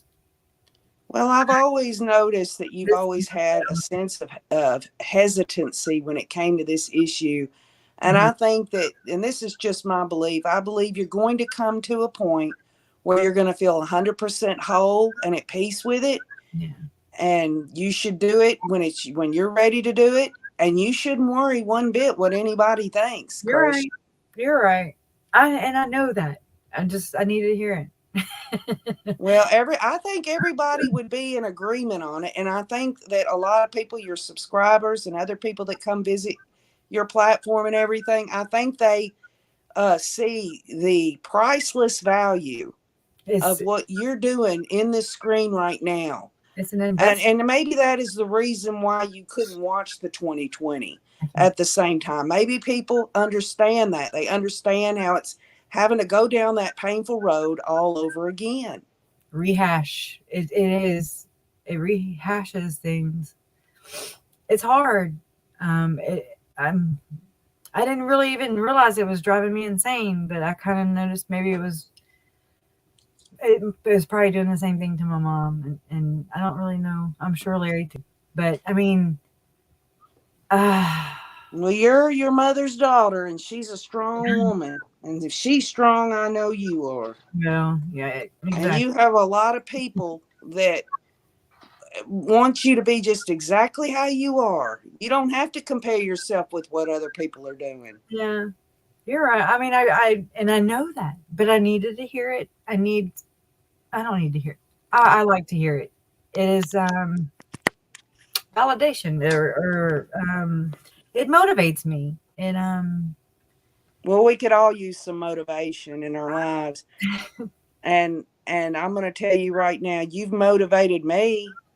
Good. You've motivated me to want to be as honorable and respectful as I can about your family and the tragedies that you are going through. You You too. know, Krisha, I'm not going to be around forever, honey. I've been clear about that. I just want you to understand something. I know You're it's gonna. meant to be here, and you're meant to travel this journey however it ends up being for you. It's going to be wonderful because you see, God just doesn't give us a glass of water when we're thirsty. He gives us a fountain. And you have to lean into that and realize that he's got this for you, girl. I learned that when my daughter, and thank you. I learned that when I had my daughter, and I was not really a practicing Catholic, but we had her baptized, and she was my second, my last. Oh my God, I have bonus children too, but she's my baby. Anyways, um, you had to go to a parenting class with with your kid. I mean, with your husband. And I remember them saying that whenever you have your one baby, God gives you this entire pie of love. And it's just all for that one baby. You love that baby. Oh my God. And you can't imagine dividing that love, right? Mm. And because it's never going to divide evenly. And then they said in the class, they were like, but God gives you another pie, a whole another pie. And I'm like, oh, okay. I mean, I was young, but still, it makes a whole lot of sense. Um, You have a lot to look forward to in your future, and I can tell you this, and I know everyone on here agrees that there are certain people that are responsible for what they did to the innocence of life that aren't going to have a hopeful future. And that was their choice to make. exactly, exactly. Because it hurts. That hurts. It hurts on that side too. It's like in that aspect, KJ, I really feel like nobody wins. Oh, It's trust I me. know. There's going to be some reckoning. There is. There's going to be, and it's not about any kind of negativity or anything like It's that. We're talking nothing about that cause we've and done. effect. Right. Oh my God, that's something my mom drove, and that I didn't listen to. I did the insanity thing. I still kind of do on accident. It's just like a self sabotage thing I do, not even knowing I'm doing it. But um, oh God, I lost my train of thought. Oh, just driving it in. That You do good, you get good. You do bad, you get bad. You cause and effect. Yes. You have to It's be accountable. true. You have to be accountable. And no matter how much it sucks and how shitty it makes you feel, it's better to just confront it, own it, and just it's another warrior. I ain't trying to be warrior ethos or nothing. You know. I know, Anyway, isn't that kind of strange that since all this has went down, there are I certain things about this case that we know about, and we'll say something that's totally unrelated to it, but it sounds like something in this yep. case. I'm And like, I you're made like, I a don't vow. want to do that. I mean, I it's made almost like it. I say I made a vow to my uncle and to JJ and Tylee. And I'm like, not a vow, a vow. And then I'm like, screw it, you can't spell a vow without vallow. You know, assholes. But anyways, that's neither here nor there. I don't know. I just the people that would drives me insane are the people that are doing this still, that are all they did was just lay low and like some little cockroaches, okay? And they lay low and then and you know, I'm me and I'm like, hey, I'm not attacking them, but I just want to hey, hi, I am, you know, this is how I'm related. Da, da, da, da. Crickets. I'll catch them on live streams and stuff, and I'm just like, hey, I come in peace. I pull the whole Larry thing.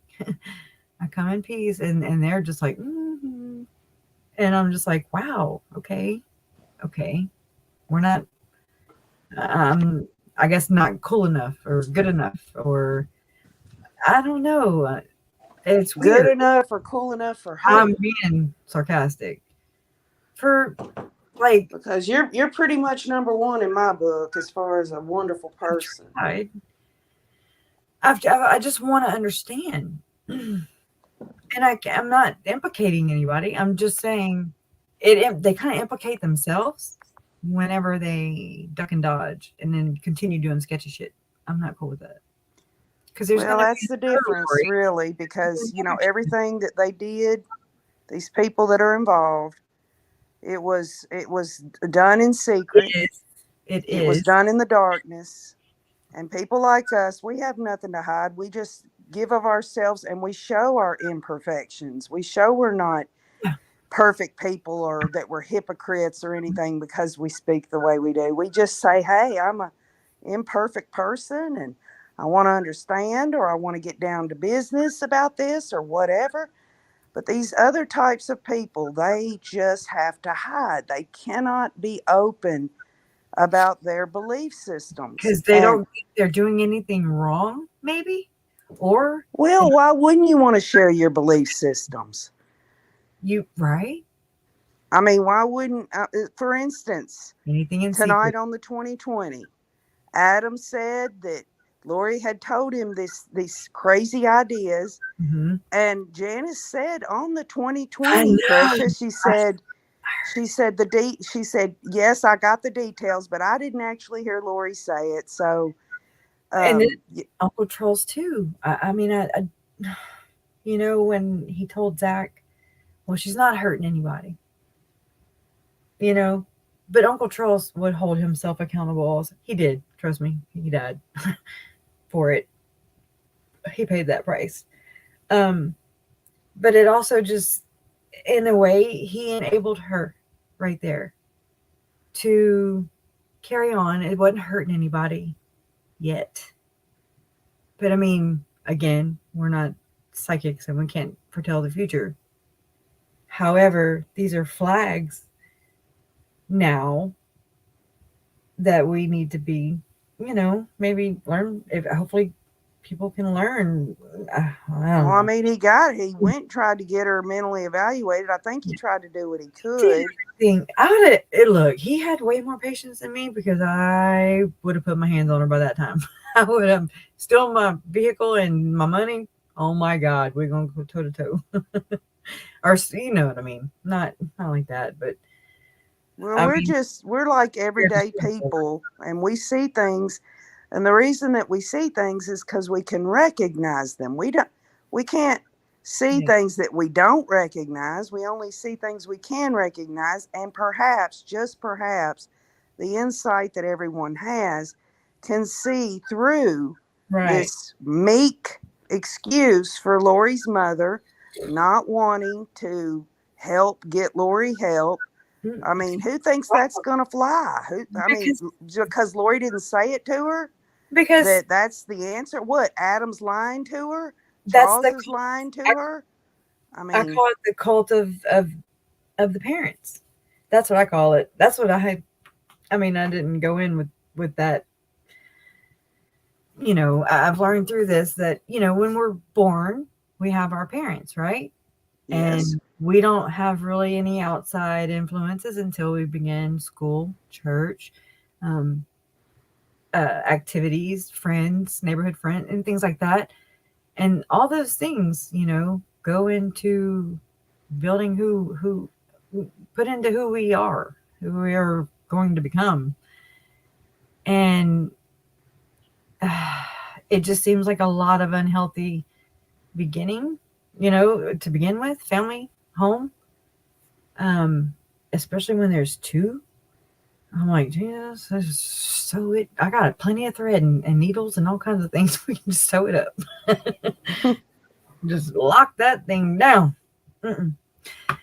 Well, I was raised a certain way, and you were raised a certain way, and everyone on here was raised, Yeah. whether they had a religion, a belief system, or non belief system, whatever it was. But Mhm. when we become adults, I think for the most part, I guess I can only speak for myself, you reevaluate what it is you've been taught, and then you either embrace it or you say, well, I learned this growing up. This is what I believe now as an adult because I've had time to reflect on it or pray on it or whatever, Held accountable. you know. Look, I skipped school in high school. Oh my God, y'all. I thought my mom was the biggest wench ever. I'm just, I'm just saying. I was a zombie back then. Okay. Anyways, um, I skipped school. Mom saw that I skipped school. She didn't tell me.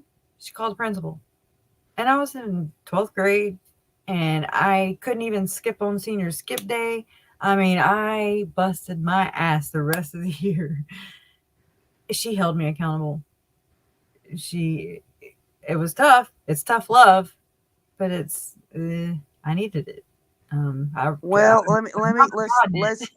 let's just look at that. Your mother made sure to that you would be, held accountable for your responsibilities as, through your schooling and stuff. But you think about this.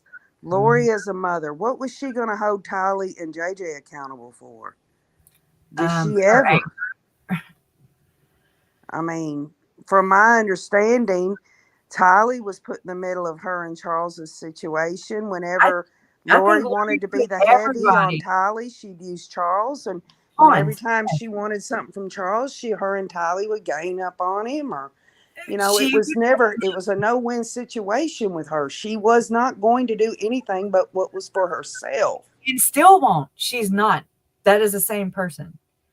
And She that was Yep. reflected this evening on the 2020 thing that Adam Cox, her brother, says that Lori has spoken with her mother, and her mother says being incarcerated is not jiggling this woman loose. And I told everybody that she will never come to terms with it, not because she'll stay incompetent, but because she would have to accept that she's not a Reality. goddess, she's Mhm. not perfect, she's murdered her children, and she needs to just face the reality of it, but she won't.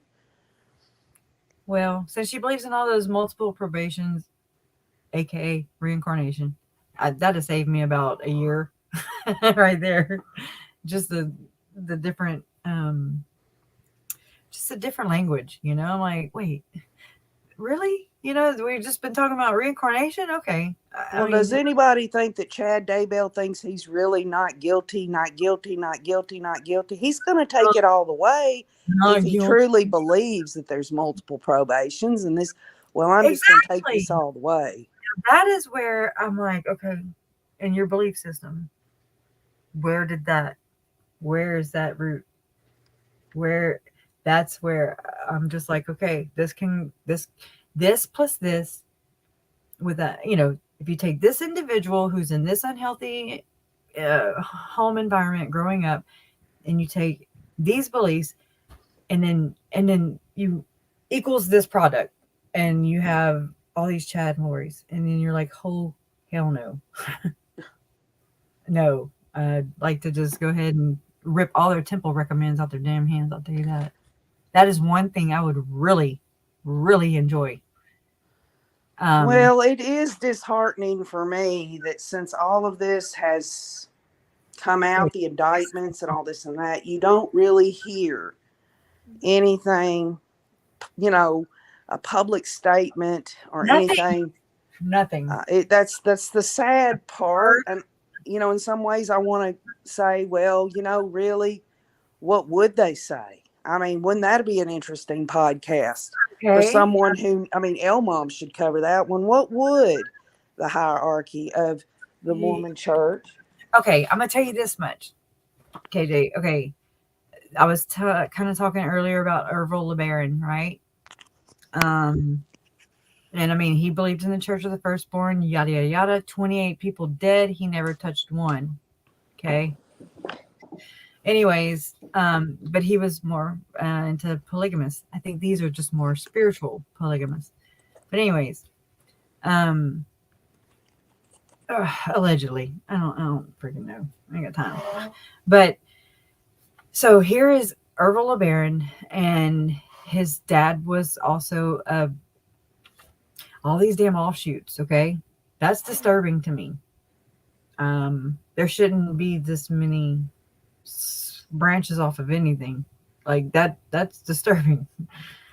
And I just bought mainstream for what it was. That word, I now look, when somebody says mainstream, I'm like, what do you mean? Mainstream media, mainstream what? My mainstream and your mainstream are not the same. I've learned that. Not to just, it's mainstream, okay, so it's normal. Okay. No. It doesn't mean I don't have to agree with it. I don't have to, whatever. I respect everybody's decisions. I don't believe in murder. I don't believe in murdering my family. I don't believe in doing what they did. So here's Ervil LeBaron, okay? And his dad branched off. His brother was a prophet. His other brother was a prophet. I think he killed them too, allegedly, not with his own hands.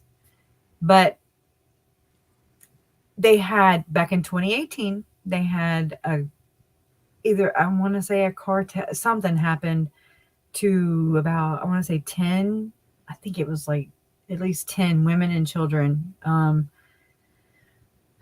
right at the border of Mexico, which they have a whatever you call it, a compound down there in Chihuahua, Mexico. And anyways, blew up their, either it was the cartel, I don't know who killed them, these women and children, but they're dead. They were murdered. They bombed the damn car vehicle. And the Mormon prophet, there is a formal, and this is their brand. This is somebody who said, I don't believe you're my prophet. And they basically did a big, and turned their back on that church, on the mainstream church. And they went off on their own. And that the prophet, I don't know how long Nelson's been prophet, but they wrote a, what do you call it? A public, we're sorry for your loss. Oh my gosh. Then I'm like, that's somebody that betrayed you. Here's my uncle who's paying $15,000 a year just for his tithing. I don't know if they had to pay per kid. I don't know how much Lori siphoned into there. I have no idea. I just know what I saw and what I have proof of. And not a, I'll mail them the stationery and I'll mail them bracelets. But just acknowledge that they're human and that they were tithing members of your congregation and that they're not anymore, and that these people have turned you out, basically. It doesn't make sense, does it? No, it does not. And I see the same behavior in Lori, and then it's like I'm like, why? Okay, she's not saying anything. She's never going to say anything. I decided at that point, I was like, I don't ever want to hear one damn word out of that woman's mouth, because I will never believe it, ever, because he would just be saying it it's not the truth. I decided in that moment. And then it's like, I start, I'm racking my brain. Told you I'm methodical. And I start looking, like, well, I wonder, we start hearing about home life and Joe Ryan and all these, and just all these effed up things. And I'm a parent who, a parental alienation, right? I was without my son for 6 years. I'm accountable for that. I didn't go, and that's a whole nother story. I should have fought. I didn't believe in myself. Anyways. But I don't think it's right. I do not agree with it. Unless the child is in danger, but not to just use a child as I'm about to cuss, as a freaking weapon to hurt another person. And so now the hindsight is 2020. That's how I call that this. I was like, hindsight is 2020. Oh yeah. And because you can see all these patterns, and you start seeing the same behaviors in her mother and her sister and her niece and her brother and her dad. I really don't know. Barry's just Barry. He published a book while the kids were missing, just like Melanie Gibb did too. So they can, whatever. And then you have all these people who are truly enabling her, have enabled her entire freaking life, they've also enabled their other children, right? Had to have. I mean, birds of a feather flock together. I don't know. Alex wasn't all there. He never could have been all there. You can just, if I would have known nothing of him and they just showed a picture of him. Mice and Men is what it kind of reminds me of. And you know what? Chad strikes me that way too. Yeah. I mean, he's scary. I mean, come on, y'all. He's a sociopath. In my mind, he's scary. I can't imagine that the state of Idaho would ever let him out on the street again. And which brings me around to that one thing the other night when you said you had a fear of that. I do fear it.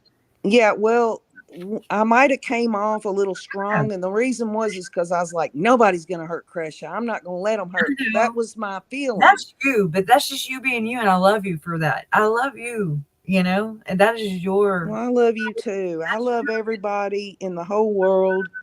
I hate evil. I hate the evil deeds that people do, and I'm one of these type of people that. Let me just say it like this. When you say you started seeing all these patterns and all of this and that, girl, do you think that's a coincidence, or do you think that you have a perception or an insight or a perspective, or however you want to look at it, that helps you to see these things? Yes. I wouldn't wish it on anybody else. I know my mom, anybody who, this has changed the entire trajectories of our lives. It's robbed my parents. It's robbed me and my brother. He lost his son twice, and that kills me. I love my brother. I always will. I'm very protective over him, and I always will be. And the way Tylee was with JJ is a lot of how I was with Todd, how I am with Todd. And that was his only child. I don't have any others.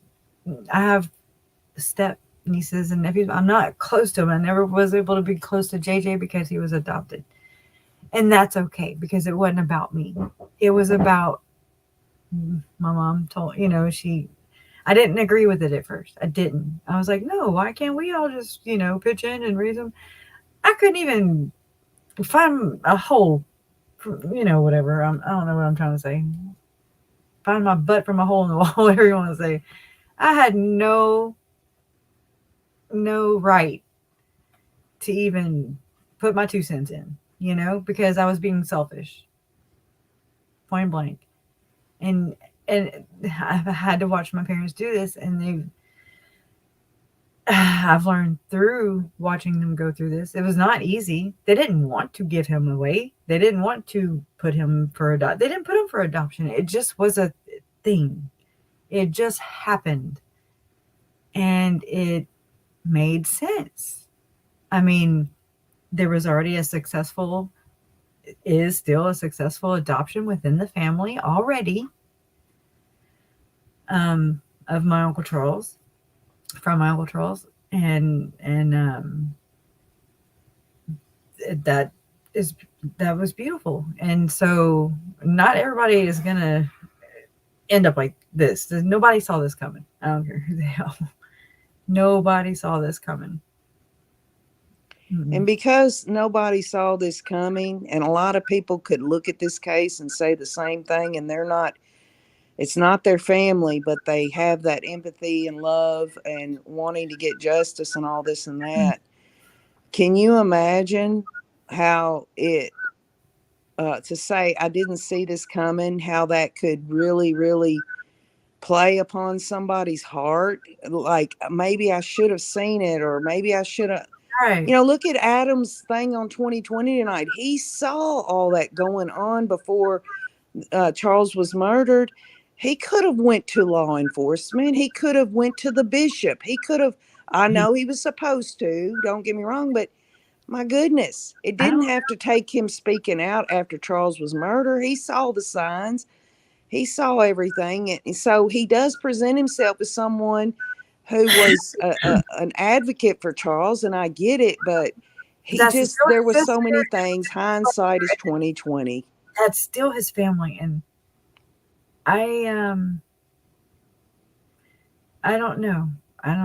I have trust issues. Well, I've done made myself clear. I don't trust any of the Cox family, but they don't care if I do or not. I'm just giving nobody did the right thing. Nobody still to this day has said, hey, sorry for our loss. Sorry for your loss. Sorry, Charles was great. Wonderful. Yeah, because he paid your damn phone bill and your damn car note and bought you cars and moved you everywhere. I guess the big question I want to ask you, and I really want you to think about this. What was the whole purpose of Adam Cox doing a 2020 special? Just explain that to me. Mm-hmm. I'm sure. I really don't know. You can't sense his motivations at all? There's already a book that I bought in the very beginning, so I could get a better understanding. Because I just wanted to understand, but I don't know. I don't know what he gets out of this. Only time will tell. I've kind of seen how other family members are handling things, and I don't want that. I don't want people to think that's me, because it's not. Well, I can tell you this right now. If a judge doesn't put in an order that these criminals cannot profit off of this or anything, I mean, that's what a judge needs to do, period. Chad Daybell's books are still on the shelf. I checked yesterday. Still on the damn shelf. And people get curious because they want to understand what evil's all about. And I think it isn't that they want to find pleasure in finding out about what evil's about. I think they're trying to do. Most people are fascinated with why evil people do what they do because they want to protect themselves. Yeah. And so if they can recognize it in other people and see their actions, then they can be on the lookout for it. Or, I mean, it's so weird. It's so weird to be living this. It's unprecedented-ish. I'll never have a platform or my family will never have another opportunity as huge as this, as far as this. Um, and our family's blood was spilt for us to have this platform. I take that very seriously. And I know that Mom and Larry, we don't grieve the same way. And I just know that it's like we would kind of talk, but we haven't had time. We're never on the same. We're getting there, and so that's great. It's relieving, really, because you I didn't even know I liked my family. I keep saying that, because I really just stayed away. I've avoided my family, and then talk about woke. This will wake anybody up, and if it doesn't, oh my God, you know. Well, Um, I can tell you right now that this whole thing that you take serious has been backed up and validated through all these people that follow your channel, that are there to support you, that are there to get you through those moments if you'll allow them to. well, And if that's not that's something that part you of the can do plan. at the time, then I will. you It's get part, understanding. it's part of it because I didn't, and this is on me. And, this is something that um, is something I have to work on. I didn't feel relevant because I wasn't known. When I enter a chat room or something, they're like, "Who the hell are you?" And I'm like, "Bite me," Who the hell are you? Um, but I get it. Um, but I've had to explain who I am, how I'm related. Da, da, da, da, da. I didn't have my own, what do you call it, identity or whatever. And like I'm Kresha. This is who I am. This is me. Hi. Um, I was always like, I'm Charles's niece. I'm JJ's aunt. Kay is my mom. Larry's my dad. You know, and I had to explain, or I felt like I had to explain this dynamic. I didn't want to be in the public. Not a fan. Well, But you're here, and I everybody forgot to. really, really loves you, Kresha. I just want you to know that. And you know what? Being an individual and being who you really are, Kresha, it's a lifelong process. It's not something you can say, well, I'm going to sit down right now and I'm going to figure out who I am. Wouldn't you get And bored? I would get bored. Like to be like, okay, this is where I just level out. Oh my God. There'd be some grannies going grannies going wild because I'm telling you, I'm right there. I'm glad that we don't stop progressing and learning and evolving, and we get wiser. And if that means we're sitting outside naked when we're 80, whatever. If that's what you want to do, do it.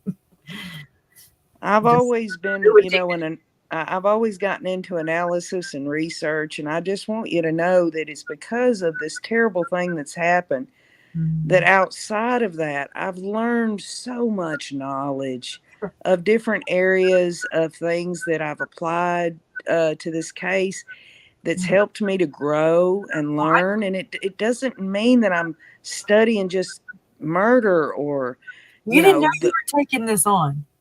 We didn't know, but I watched you. I watched you, and I do watch you, and we are all evolving. We're all growing, and that's what we're doing. That's what they've done, and that's where they will not die in vain. This is where we have that platform, the one that they were murdered for, with purpose. Use it, and shout it from the highest mountains, and be their voice because theirs were stolen, and that's not cool. That's not cool. Anybody cool with that is not cool with me.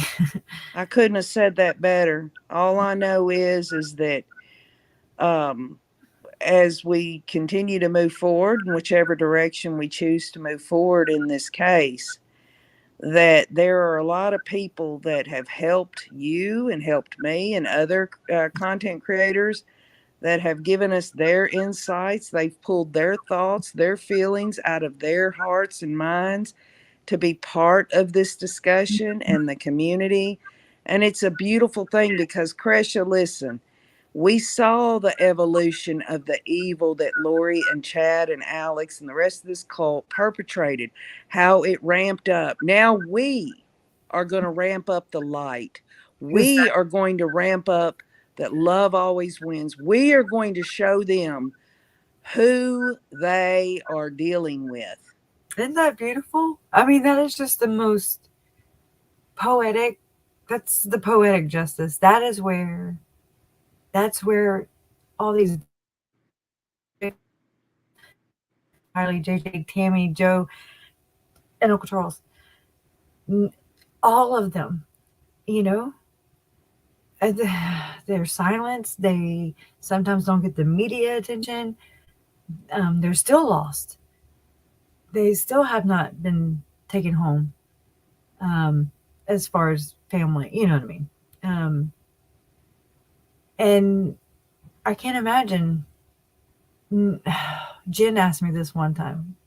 She was like, do you think? And I mean, she's just curious. She's curious just like me. And we just ask and we don't get offended, you know? And she was like, do you think it would have been better if y'all hadn't found them? And I was like, oh, no. I didn't. And I never thought about it till she asked me that. And I was like, oh, no. Oh, no. I can't imagine not ever knowing. Like, so I can't imagine that level of torture. You know, if Lori could have, Lori had already developed a plan once she was extradited back to Idaho that all she had to do was keep her mouth shut, and that the whole thing would be, if there is no proof, then it's just a mother not wanting to give in to government overreach. That's right. My perspective. That's my opinion. You're right.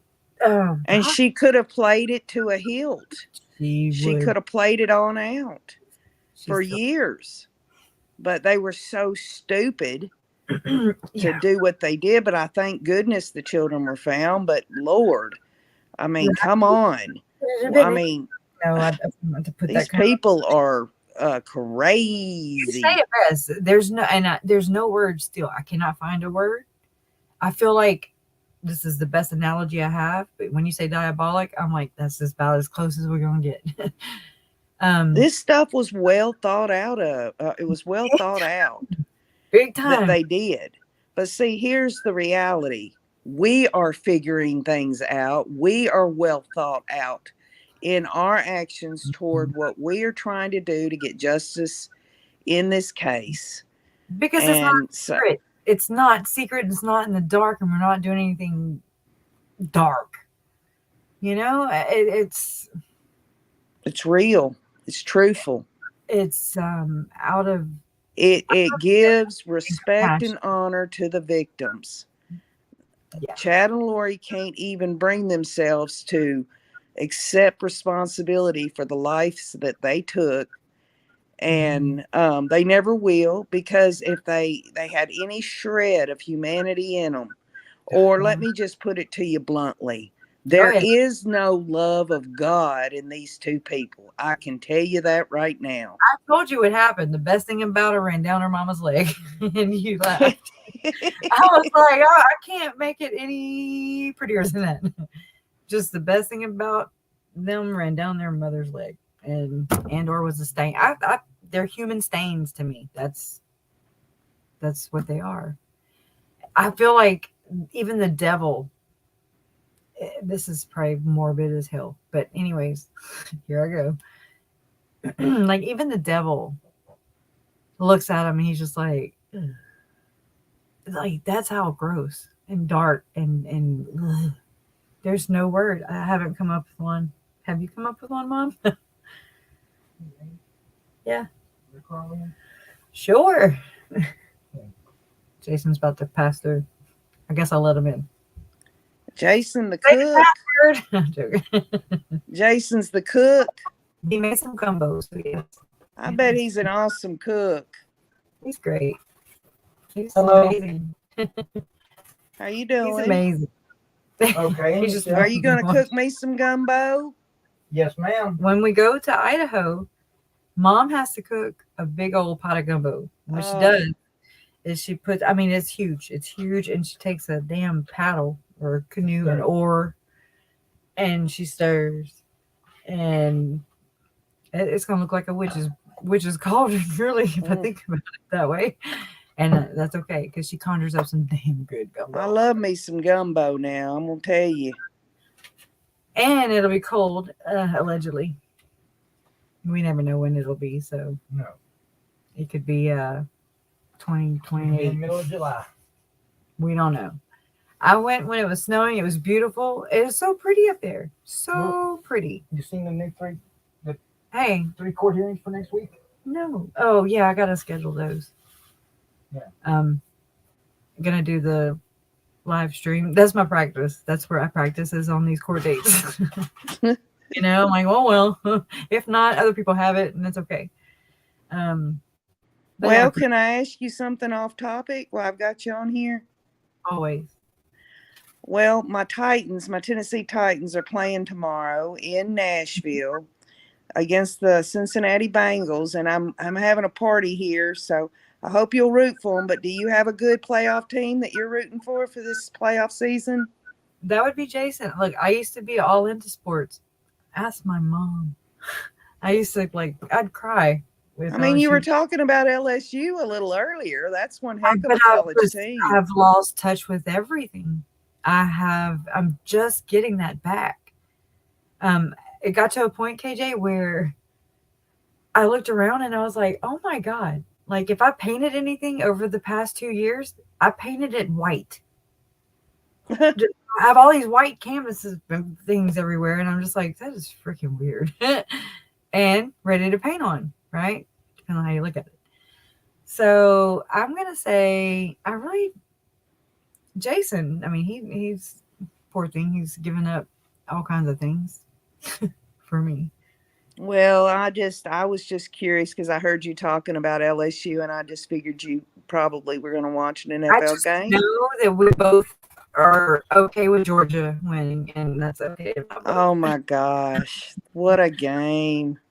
I didn't watch it again. I'm a Tennessee woman, born and raised. There's more Alabama fans in the state than there are Tennessee, and that's a shame. That's a shame. Good. I'm like, what exactly does a damn elephant do? Right. What does it do? And what is Roll Tide? I mean, other than I guess you could say sits in a damn bathtub, because that's what happens when I gain weight. Right. Like, oh crap. Roll Tide. Watch out. Oh, Jennifer. I used to make, and I still have some. I have 2 left, but I used to make these flags. I don't know. I'm weird or different, but I made oh hell, woo pig. Oh my God, I just saw the damn thing. I pinned it. Okay, the woo pig suey. I did that for a lady around here, and she's anyways. So I have made a flag for Arkansas. I don't mind getting paid to do that, but I make like the I make a LSU one, and I make a New Orleans Saint one, and it has this a coon-ass little tail on it. You know, it's like Our Father. I can't remember it right now, but I have 1 Saints left, and I have 1 LSU one left, and I'm just like, that was like over 2 years ago, and I used to pump them out of here like it was crazy. You know, people caught on to it and they liked it, and it's just different. It's different. They have little, just, you know, sayings and stuff on it. It's anyways. I'll have to show it in one of my things one day. Earlier in the chat, you had brought up that and I'm sorry to get back on the subject, but it's going to kill me if I don't ask. Where you talked about when Charles's truck was taken and Lori threw out his stuff, you said some of JJ's stuff got thrown out at the same time, or Was that a different time or? Mom can correct me, but I'm pretty. No, that's the same time because it wasn't just Uncle Charles and stuff. I remember that, and that's when they were praying. The way they were praying. Well, the reason I ask is I'm sure you've seen, the live stream I did last, but does it strike you kind of weird that the only possessions that were left were in that storage unit? That Tylee's 17 years old, JJ's 7. There would be more items. Only 16. It got spread everywhere that she was 17 that we got so used to saying it. She didn't make it to her 17th birthday. That's right. That's right. I'm sorry. No, I mean, it's everybody. I mean, they went to the apartment and she had left. There was no clothes in there. And I remember Annie's report. And I've read it before. And I think she's on the witness list because I want to know, and I didn't mean to interrupt you, but I think it'll shed light. The nanny, okay, the body, the Ring doorbell, I feel like there's more footage from there. Because the woman took pictures through her blinds, thank God, because JJ was dumping his plushy toys in the middle of a mud puddle, and this is like 2 or 3 days before Tylee went missing. And I really believe that there's going to be stuff that's probably going to be devastating for you and your family to find out in the trial. But I think y'all been through so much now that y'all have been able to build up your strength. I think y'all have come to a place of acceptance and numbness. Numbness, acceptance, I guess. However, we have y'all. And it's a process, and you go round and round and round. But I mean, I can't imagine doing it without the public. I used to think like, oh my God, it's in the public. And then I'm like, how do people do this without this amazing support system? People who are so interested in justice for the really. Hey, keep talking. I can't. Anyways, I forgot what I was saying. What? You said justice? Yeah, I said justice, and there we go. Keep going. There's people out there who, I don't know, y'all just carry us. That's God. And that's when we're in God's arms, and that's something that, I didn't realize. I think I told you that day that you did come on accident, poor thing. But it was cool. It just kind of happened that way for the entire live stream. So Maryland pastor, but Lori brought all of her leggings. Ashlyn, my daughter, she was like, she always wears those leggings, same ones. And I'm like, oh, don't put leggings on, y'all, because once you get in them. I guess the question now is does she get to shave her legs? I don't give a shit. Can we hand her a razor? Yeah, right. If she can't shave her legs and she tries to wear leggings, it's going to poke through them, the hairs and everything. It looks so glamorous. After a while. I mean, it doesn't matter. Like, I picture Jody Arias and her braiding each other's hair. And Melanie Gibb being like, can I come in? Can I play? Oh, goodness. I can't believe I watched Casey Anthony. No, it was Jody Arias, 3 hours of that the other night. And then went into Casey Anthony. I was like, oh God, it's crazy. And it's just kind of, I'm always thinking, I'm sure, I mean, my mind never stops. But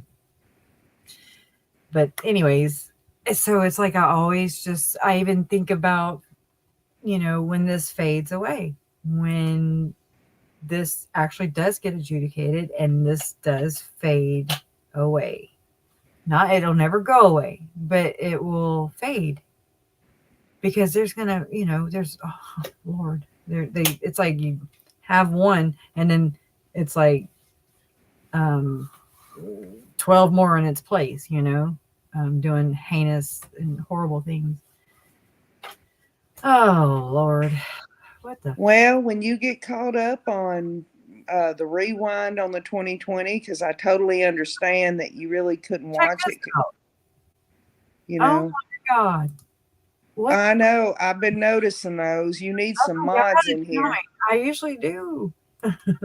I mean, I don't think I've ever had any problems like that. I don't have enough people come to my Yeah, channel. they're just like bots. I've been seeing some, but just it's okay. Ugh. Oh my God, that is like is uninvited. Oh my God, he's coming up again. Here you go. Keep on. I am one cock blocker right here. Come at me, bro. And no, I really, if he does, Carla says that Carla thinks it's Zulema doing it. It probably is. Or Osmeister, her daughter, who also is a Wiccan. But I think it speaks volumes that 2 hours this evening, they had, they sprinkled in Adam's interview, but it was all stuff we already had seen. Mm-hmm. It just goes to show you what these national news organizations are trying to build up. And I get it. Yeah. I get it. And then I get a copyright strike. And then I'm just like, how do I go up to Keith Morrison and be like, hey, okay, I don't mind sharing my family and their stories with you, but well, if they really want to hear anything about this case, the national media needs to give you a call, because you've got an insight in a whole different way. You really do. But they have to be journalistic, and that is their thing. I'm not a journalist, nor do I aspire to be. Minus to my life is. I never knew what I wanted to be when I grew up. That's the crazy thing. I'm 43 years old. Thought I was 44 there for a hot. I mean, me and Jason. I was like, "You sure I'm not 44?" Like, you lose years in this crap, KJ. And I want you to know that I'm here for you. I'm somebody who is a lot. I'm an empathic person. I've been hurt. I've hurt people. I have been hurt. And I mean, God's not done. We're not done here on earth yet. So I'm here for you. Also, I just want you to know that no matter that really means a lot to me. That does. Jet my ass over to Tennessee and find you. I swear. Well, like I said, I am doing the RV deal, and so somehow, some way, it'll have to work itself out one way or the other. But I'm going to continue to seek justice through understanding, and I appreciate all the times that you have helped me in terms of learning things and trying to be understanding of my way of doing things. It's not always the best way, but you know what? I have nothing else that I can do but be myself, just like you. And oh my God. Okay. I'm getting taken over right now. Well, I'm going to sign off here. Balls deep in this. That's all I'm saying. We're balls deep. Oh my God. I'm going to sign off here. And I just want to remind you that if there's anything that I can do, let me know.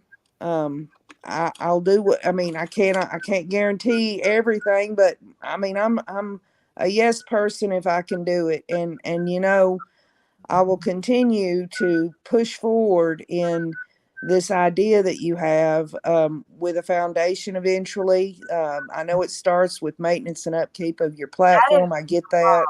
My mom and my dad and my family. And I want them to, this is for us to speak for them.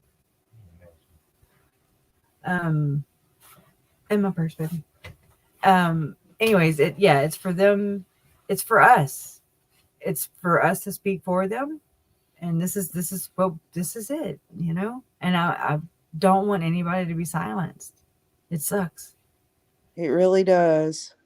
It really does. I mean, when you lose a loved one, you only can go on your own timetable, and you can only grieve the way that you know how to grieve. And you might go in and out of stages of grief. And, I've seen it time and time again from you, because like I said, you're just such an angel. You're such a sweet person, Oh, Crescia. you're on here. That's it. I mean that. I sincerely mean that. You're a good person. But you got to remember this, Crescia. Do you know what a definition of an angel is? It's a messenger. That's Oh, what an angel is a messenger. And we're not talking about angels with halos and we're wings. vessels. We are vessels, and we're meant to cross paths and carry messages, and that's that. That's. It's hard for people to get past what has happened with these fanatical cult members, because they were so entrenched with their own messed up belief system that people that have genuine love for their belief system, they try to express it, and people, they almost are like, well, we're knee deep in all the, they believe this, they believe that, and now you're sitting here telling me you believe this. What's the difference? I'll tell you what the difference is. It's what we believe, whoever we are and whatever we believe. If it shows love, if it shows kindness, and if it's a moral positive, compass, then and it's truth. And Chad and Lori thought it was the truth, that the world was going to end, or they were god or goddesses, lowercase, by the way. But they're not. They're not. I mean, it's just, it's something they're going to have to live with in prison for the rest of their life. yeah. And I mean, I pray that I'm not one to do for, it's not my place to give or grant forgiveness. I don't even know really I don't know. It's not my job. That's God's job. And like my place, what I do is I pray that they find my God, and that's all I can do.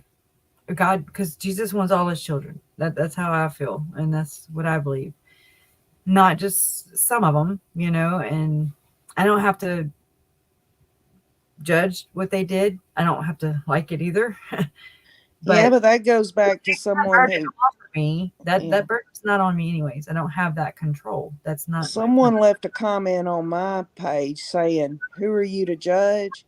Well, let me just say it like this. If you saw someone steal a candy bar or something out of a store, and you saw it right there, and you called them a thief, is that judging them? right. It's not. No, they stole it. Chad and Lori murdered these kids. Chad and Lori murdered Charles Vallow. Chad and Lori and Alex, all three of them. Yeah. They killed Tammy. They tried to take Brandon out. It's just something hard to wrap around people's heads. And Joe, if they were not complicit or whatever in his passing, his demise, that woman killed his soul. And I'm not. That's just. She's a soul sucker. She is. Well, she ain't gonna have. I think one of them said in here earlier that they can't smooze anybody else. They can't convert anyone else. I mean, yeah, if you want to consider that Chad maybe in prison one day might, have a little Bible study, and try to get these lifers a new belief system or whatever. The bottom line is they're never going to be able to hurt nobody again. Yeah. And that's really what it comes down to. That no one's going to get hurt again. No one's going to get murdered. Right. No one's going to be used. Nobody's going to be mistreated by Chad and Lori ever again. They better damn well hope that they themselves don't get mistreated in prison, because that's exactly what comes around goes around. You reap what you sow. And I heard Ashley, oh, what's her name from Kane? No, oh God, that Ashley Kane. That oh yeah. She revealed on your channel. That's not who I was talking about. I was talking about Ashley. Oh my God, she's used to be on Court TV. Banshaw or whatever. I forget her name. Ashley Banfield. She said, I always say you reap what you sow. And she said, tough road to hoe. I was like, that's awesome. You know, anyways, but yes, Ashley Kane, my heart goes out to you, girl. Like, I've noticed that there was something, I sense something in people and what they say. Yeah, and I know we all tend to, you know. I always look at it like they're opening up something Yeah, deep within them that they don't have to do that, but because right. they do it, that is a demonstration of their individuality and Their their voice. personality and their life trials and things of that sort. It's a beautiful gift, really, even though they're speaking of their pain. Right. It's almost like this person doesn't have to do this, but they're Right. so special because they do, And it you makes know. you feel you can relate, and then it's okay. It humanizes us. That's what we are. That's exactly that's I couldn't have said that better. I Yeah. couldn't have. And so But I can't wait until I can address that, because I did reach out to a grief group. They didn't even lead me. They didn't even point me in a direction to go. And it was hard enough. I didn't even realize this till later, but it was hard enough to even say, "Hey, I don't know what I need," you know. But to be like, sorry, it's just for grandparents and parents and siblings. And I was like, I'm not. My pain is not relevant. Um, my voice. That's what I see in Uncle Charles. There's, the body cam footage of him talking to the lady cop, and he is just at his wits end. And Elmom helped me realize this. I thought it was. I didn't know why I needed to be their voice. I don't know. I don't even know what the hell that meant or what that entailed. I still don't. I'm learning, but I. It's him. It's my uncle, and he is just at the end of his rope. He has nowhere else to go. He don't know who this woman is. He loves her. He you know what I mean? He has exhausted every avenue. He is just and I have like some still shots of it, and I just see that pain and his helplessness. His voice was silenced because nobody would freaking take him seriously, or whatever, what have you, It wasn't a physical threat, it was a spiritual threat, yada, yada, yada. And I'm just like, okay. But hey, those things will come, I don't want people to think that we're just going to lay here, because we're not those type of people, if you can't tell. we're definitely. I mean, let me A rock and a hard place, and some things, political, religion, anything else you want to add in here, because it's all in here. I'll tell you what, this case does have a lot of very controversial things about it. Sometimes it's hard to speak of.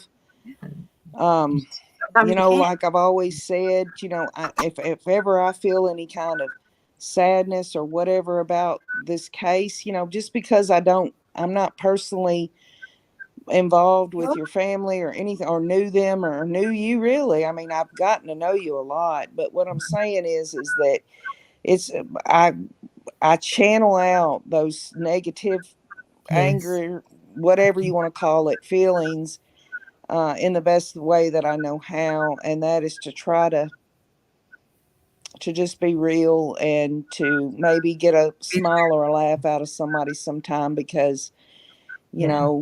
we have to continue to move forward. There have been times I'm like, I just don't know if I can do this anymore.